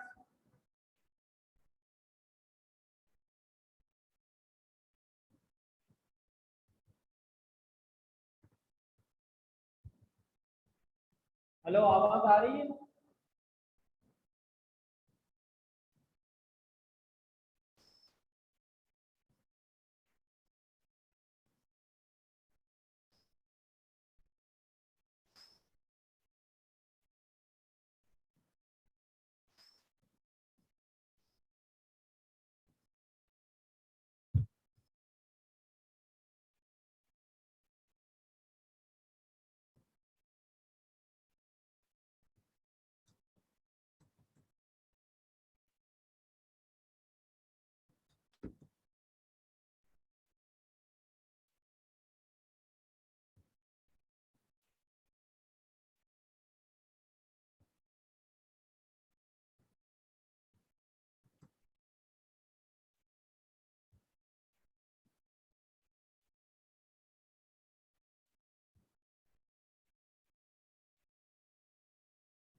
हेलो, अस्सलाम वालेकुम।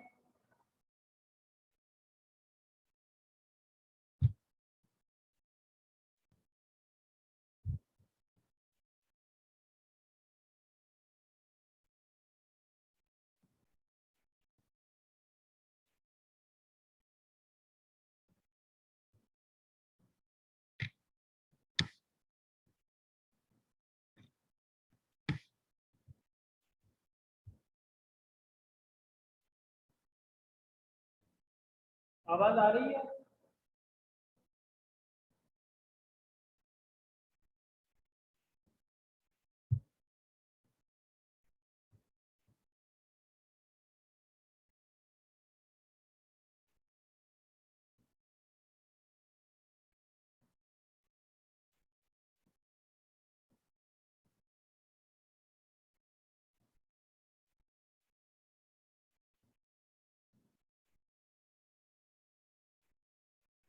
आवाज क्लियर आ रही है?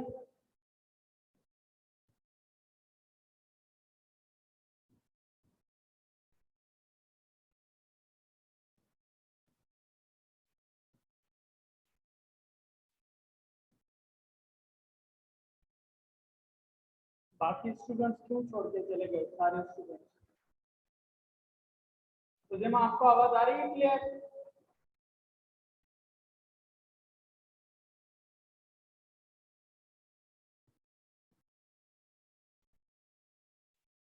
और ये सवाल समझ आ रहा है फॉरेन टैक्स क्रेडिट जो अभी मैं डिस्कस कर रहा हूँ?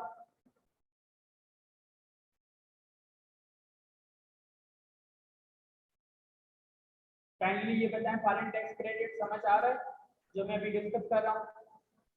सर 1 मिनट में हैंड पे लो।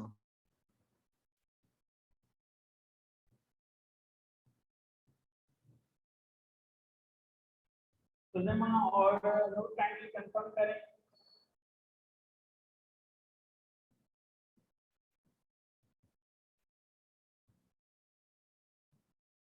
सुलेमा काइंडली कंफर्म करें ये।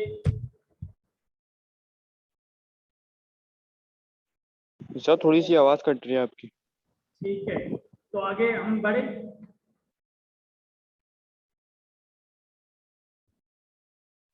ठीक है, अब ये हम डिस्कस कर लेते हैं कि foreign tax credit average rate of tax पे foreign tax Pakistan average rate of tax के हिसाब से कैसे कैलकुलेट होगा। अब टैक्स इसको tax liability divided by taxable income करें, कितना बन रहा है? 2130 डिवाइडेड बाय 8.6 मिलियन से डिवाइड करें 8600, तो एवरेज रेट ऑफ टैक्स कितना बन रहा है? और मल्टीप्लाई पे करेंगे foreign tax A divided by C, A tax liability divided by taxable income. हमारी टैक्सेबल इनकम कितनी थी? 8.6 मिलियन, वो यहाँ आ गई। टैक्स लायबिलिटी कितनी थी? ये।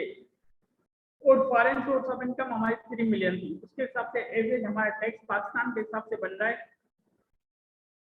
7,43,023 और बाहर हमने टैक्स कितना पे किया था? 6 लाख। तो हमें जो रिबेट मिलेगा ना वो लोअर अमाउंट में मिलेगा। अब लोअर अमाउंट इसमें कितना है? 6 लाख।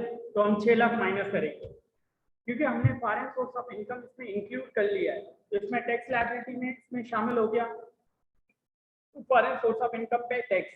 तो अब पाकिस्तान के हिसाब से अगर टैक्स कैलकुलेट करते तो कितनी बनती? 7 लाख,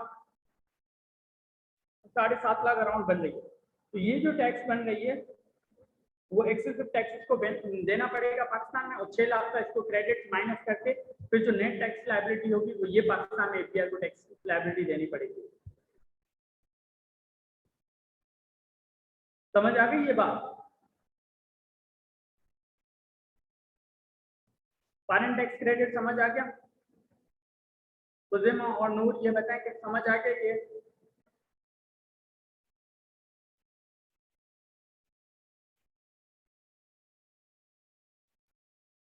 ओके, अभी आप क्वेश्चन एक करें।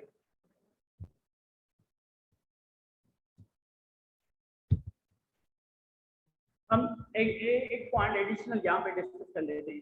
सपोज पाकिस्तान बाहर टैक्स 6 लाख की जगह 8 लाख पे किया होता, तो हमारे जो टैक्स क्रेडिट मिलेगा ना वो लोअर वाला मिलेगा, 7 लाख बस, 8 लाख वाला क्रेडिट नहीं मिलेगा, लोअर। इस केस में अगर बाहर आपने ज्यादा टैक्स पे किया है, पाकिस्तान में टैक्स कम बन रहा है, तो आपका जो कम वाला क्रेडिट मिलेगा, बाहर आपने ज्यादा पे कर लिया तो आपका यहाँ पे पाकिस्तान में कोई रिफंड नहीं मिलेगा। रिफंड तब अराइज होता है जब आपने टैक्स नॉर्मल से ज्यादा पे किया हो। सपोज आपकी टैक्स लायबिलिटी बन रही थी 100 रुपए और आपने पे किया 120 रुपए, तो 20 रुपए आपका रिफंड बनता है गवर्नमेंट से। लेकिन यहाँ पे आपने बाहर टैक्स अगर ज्यादा पे कर दिया तो पाकिस्तान से कोई रिफंड नहीं मिलेगा, पाकिस्तान गवर्नमेंट से, बिहार से कोई रिफंड नहीं मिलेगा। ठीक है, इस केस में रिफंड आपका अराइज नहीं होगा, आपको लोअर क्रेडिट मिलेगा। और पाकिस्तान के हिसाब से टैक्स लो बन रही है तो लो टैक्स क्रेडिट माइनस करके फिर tax liability total net calculate करेंगे। ठीक है, अब हम एग्जांपल एक ये कॉन्सेप्ट डिस्कस कर लेते हैं, फॉरेन इनकम टैक्स। अगर आपने टैक्स पे किया है पाकिस्तान में तो इस तरीके से, पाकिस्तान में क्या कॉन्सेप्ट है, फॉर एग्जाम्पल अगर आप पाकिस्तान से सऊदीया जाते हैं तो 5% एडवांस टैक्स भी लगता है टिकट पे। तो पाकिस्तान में एक एडवांस टैक्स का कॉन्सेप्ट इतना ही है कि आप इनकम जितनी अर्न करते हैं ना उससे पहले ही आप एडवांस टैक्स ज्यादा दे चुके होते हैं। मोबाइल के थ्रू, मोबाइल कम्युनिकेशन, मोबाइल आप यूज करते हैं उस पर एडवांस टैक्स दे रहे होते हैं। आप बाहर जा रहे हैं तो उस पर टैक्स दे रहे होते हैं। अगर अदर सोर्सेज के थ्रू पे आप टैक्स पे कर रहे होते हैं एडवांस टैक्स। लेकिन बाहर में शायद आपने एडवांस टैक्स ना पे किया हो या बाद में टैक्स पे करना पड़े, तो आपका जो बाहर का जो भी टैक्स आपने इनकम किया है तो उसके 2 साल के अंदर अंदर वो टैक्स देना चाहिए। जैसे आपका क्रेडिट बन रहा था 7 लाख समथिंग, तो 7 लाख समथिंग का टैक्स आपने बाहर 2 साल के अंदर अंदर पे किया हो, उसका एविडेंस आपको एफबीआर में दिखाना है, फिर ही आपको रिबेट मिलेगा। अब ये हम पढ़ लें तो फिर आपको समझ आ जाएगा, एक बार पढ़ें तो फिर मैं आपके साथ पढ़ता हूँ। रिबेट कैलकुलेट करने के लिए आपको एविडेंस देना पड़ेगा एफबीआर को कि हमने 2 साल में ये टैक्स पे कर दिया था। Foreign income tax is to be paid in the foreign country within the period of 2 years from the end of tax year. If not paid, अगर पे नहीं किया 2 साल के अंदर तो टैक्स क्रेडिट जो मिला था वो आपको वापस एफबीआर कलेक्ट करेगी। सपोज आपको 7 लाख का रिबेट मिला है, 6 लाख का रिबेट आपको मिल चुका, वो 6 लाख का रिबेट आपको क्या होगा, एक दफा और समझा दूं, ठीक है, एक दफा और समझा देता हूँ। ऐसा करता हूँ, मैं आपको क्वेश्चन देता हूँ, आप करें फिर उस पर समझते हैं।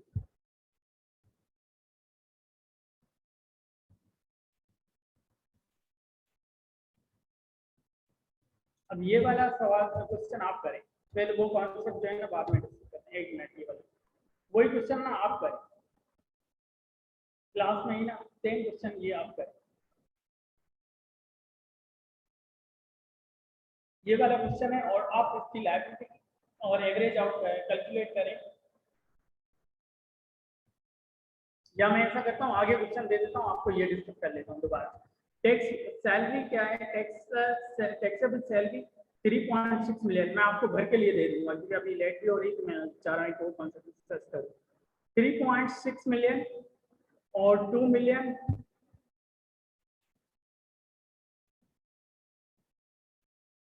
और foreign source of income 3 million. अब पूरा दोबारा डिस्कस कर रहे हैं, सही है।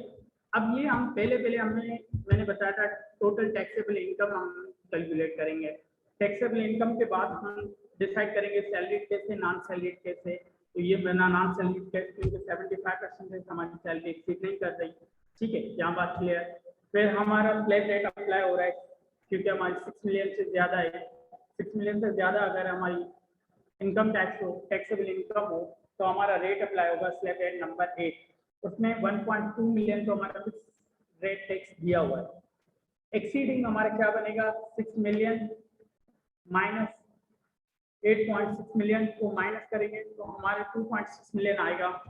2.6 मिलियन पे हमारा जो एवरेज स्लैब रेट में 35% दिया हुआ है, तो ये आ गई टैक्स लायबिलिटी, ठीक है। अब क्रेडिट करने के लिए फॉरेन टैक्स क्रेडिट करने का एक फार्मूला है, वो क्या है, tax liability divided by taxable income. अब टैक्स लायबिलिटी हमारी क्या है, फॉरेन टैक्स क्रेडिट में पाकिस्तान में अगर टैक्स बनता तो कितना बनता। हम ये कह रहे हैं पाकिस्तान में रिबेट मिलेगा, वो कैसे मिलेगा, एवरेज रेट ऑफ टैक्स के।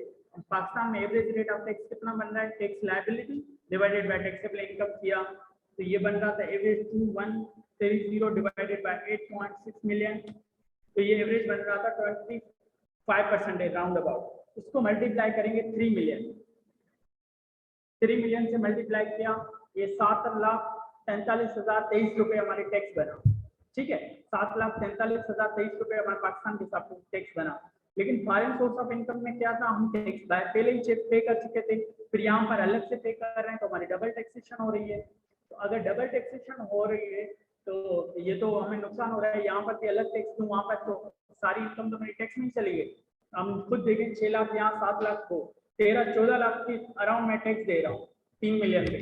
इसी वजह से पाकिस्तान में क्या होगा, वो रिबेट मिलेगा। वो रिबेट कैसे मिलेगा, foreign average rate of tax. Average rate of tax का फार्मूला क्या था, tax liability divided by taxable income multiply bye foreign source of income. ठीक है, वो 7 लाख बना। और पाकिस्तान में टैक्स बना 7,43,023 रुपए, बाहर में दे चुका था 6 लाख।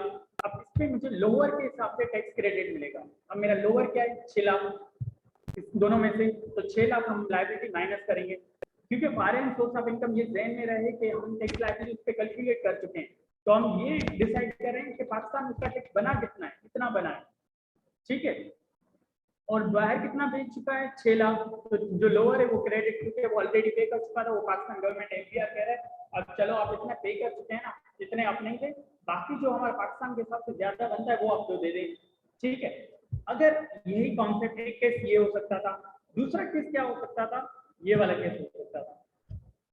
पाकिस्तान में जो टैक्स बन रहा था 7,43,023 रुपये, लेकिन बाहर जो टैक्स बन रहा था वो ज्यादा बन रहा था, पाकिस्तान से ज्यादा 8 लाख कम था। जब टैक्स बाहर कम पे किया था तो एफडीआर रिसीव कर रहा था। जब आपने बाहर ज्यादा पे किया है तो एफडीआर से आपको मिलने चाहिए नहीं, लेकिन पाकिस्तान में अगर आपने ज्यादा पे किए हैं बाहर तो पाकिस्तान से कोई रिफंड नहीं मिलेगा। रिफंड मतलब पैसे वापस करना, मिलना एफडीआर से, मतलब आपने अपनी इनकम से ज्यादा टैक्स पे कर दिया तो तभी रिफंड अराइज होता है। अपनी इनकम से ज्यादा, सपोज आपकी इनकम, मैंने एग्जांपल दी थी, जैसे नॉर्मल एग्जांपल दे रहा हूँ, 1000 रुपये में पाकिस्तान के हिसाब से 100 रुपये टैक्स देनी थी, लेकिन मैंने 100 रुपये 20 रुपये दे दी पाकिस्तान में, तो 20 रुपये मुझे एफडीआर रिफंड करता है। वो रिफंड हम जनरेट भी करते हैं रिटर्न। ठीक है, अब वो मिलता है नहीं मिलता वो अलग कॉन्सेप्ट है, लेकिन एक रिफंड जनरेट होता है। लेकिन यहाँ के केस में कोई रिफंड हमारा जनरेट नहीं होगा। जो लोअर अमाउंट होगा वो लायबिलिटी में से हम रिड्यूस करेंगे। तो ये हो गया टोटल टैक्स लायबिलिटी। ठीक है, अब ये कॉन्सेप्ट समझ आ गया। अब ये क्लियर करें तो आगे बढ़े। तो फिर ये फॉरेन टैक्स क्रेडिट का एटलीस्ट कॉन्सेप्ट पूरा करें।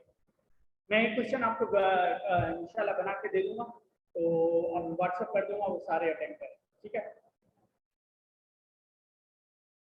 और नूर आप बताएं, तनख्वा हो गया, आपसे समझ आ गया?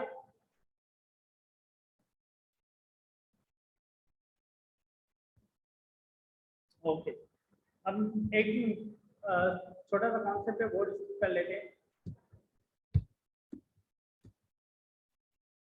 ये हमने 2 साल में टैक्स पे करनी चाहिए थी, ये हमने डिस्कस कर लिया। उसके बाद ये डिस्कस कर लेते हैं। इसको पहले मैं कॉन्सेप्ट ऐसे ही डिस्कस कर लेता हूँ, फिर इसको रीड भी कर लेते हैं। अब जो बाहर जो आप टैक्स पे कर रहे हैं ना, कि फॉरेन जैसे 6 लाख एग्जाम्पल में थी, ये 6 लाख वो भी टैक्स है जो आपने इनकम से अर्न की हो। ऐसा टैक्स नहीं है टूल टैक्स आपने पे कर दिया या सेल टैक्स पे कर दिया, उस पर रिबेट कैलकुलेट नहीं करेंगे। या आपने इसी जैसे पाकिस्तान में बिजनेस कोई अर्न कर, इनकम अर्न कर रहे हो, कौन सी अर्न कर रहे हो, बिजनेस से अर्न की इनकम या इनकम फ्रॉम अदर सोर्स से इनकम अर्न की, या कोई भी ऐसी इनकम टैक्स नेचर की इनकम हो। जैसे पाकिस्तान में इनकम टैक्स ऑर्डिनेंस आप पढ़ रहे हैं, उससे रिलेटेड जो टैक्स बन रहा है वो उसी तरीके से वहाँ का जो लॉ हो, इनकम टैक्स का लॉ, उसके हिसाब से टैक्स बन रहा हो। ऐसे नहीं आपने टूल टैक्स पे कर दिया, प्रॉपर्टी का कोई टैक्स पे कर दिया, वो उस टैक्स पे रिबेट नहीं मिलेगा। ये उसी इनकम टैक्स की नेचर की टैक्स होनी चाहिए, उस पर आपको रिबेट मिलेगा। फॉरेन टैक्स, लेवी, लेवी का मतलब होता है टैक्स। लेवी, लेवी की मीनिंग ये होती है tax. Levy is the tax, वो टैक्स ही हो। और सब्सटेंशियली, सब्सटेंशियली मतलब मेन पोर्शन जो इसका टैक्स का पोर्शन है ना, वो इनकम टैक्स से related, impose by the income tax ordinance. जैसे पाकिस्तान में इनकम टैक्स ऑर्डिनेंस करता है, ऐसे ही foreign source of foreign income में भी ऐसा ही है। सब्सटेंशियली का मतलब ये होता है। इक्विवेलेंट मतलब मेजॉरिटी, ऐसे समझो 90% या 100% कह रहा है, वो उसी की लॉ के हिसाब से ही हो। और फॉरेन लेवी, फॉरेन मतलब फॉरेन टैक्स वो टैक्स ही हो जो कंपलसरी पेमेंट हो, जो फॉरेन अथॉरिटी को ही जाती हो। फॉर एग्जाम्पल जैसे पाकिस्तान में एफडीआर को जाती है ना टैक्स, तो इनकम टैक्स एफडीआर को जाती है, अगर टूल टैक्स है तो वो अलग जाती है, प्रॉपर्टी टैक्स किसी और को जाती है, इस तरह डिपार्टमेंट। लेकिन इनकम टैक्स प्योरली एफडीआर को जाती है। इस तरीके से वहाँ का टैक्स हो, वहाँ की रेवेन्यू अथॉरिटी जो टैक्स कलेक्ट करती है ना इनकम टैक्स, उनके पास ही जा रही है। कंपलसरी पेमेंट हो, कोई एग्जाम्पशन नहीं है। जैसे पाकिस्तान में भी इनकम टैक्स में कोई एग्जाम्पशन नहीं, अगर पेमेंट की है तो वो हर किसी को पे करनी है। अब अदर देन पेनल्टी या फाइन है, इसमें फाइन या पेनल्टी पे की है, वो इनकम टैक्स नहीं है। इनकम टैक्स ये जो कैलकुलेट करते हैं वो इनकम की अर्न है, वो हमारी लायबिलिटी बन जाती है, वो फाइन या पेनल्टी नहीं होती। फाइन पेनल्टी वो होती है जब हम टैक्स पे नहीं करते तो फाइन या पेनल्टी लगती है, या लेट पे करते हैं। मेरे ख्याल से ये वाला कॉन्सेप्ट डिस्कस करें या आगे, या नेक्स्ट क्लास में डिस्कस करें?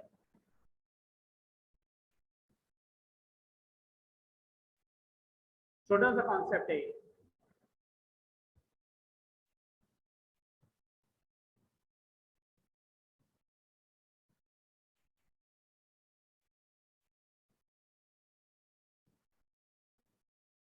तो जिमा और नूर बताएं कि छोटा सा कॉन्सेप्ट है।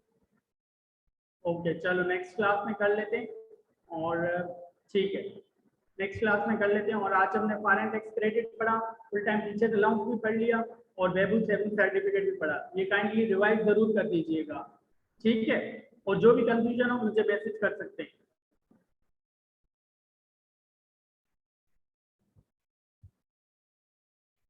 ठीक है, थैंक यू, ओके, अल्लाह,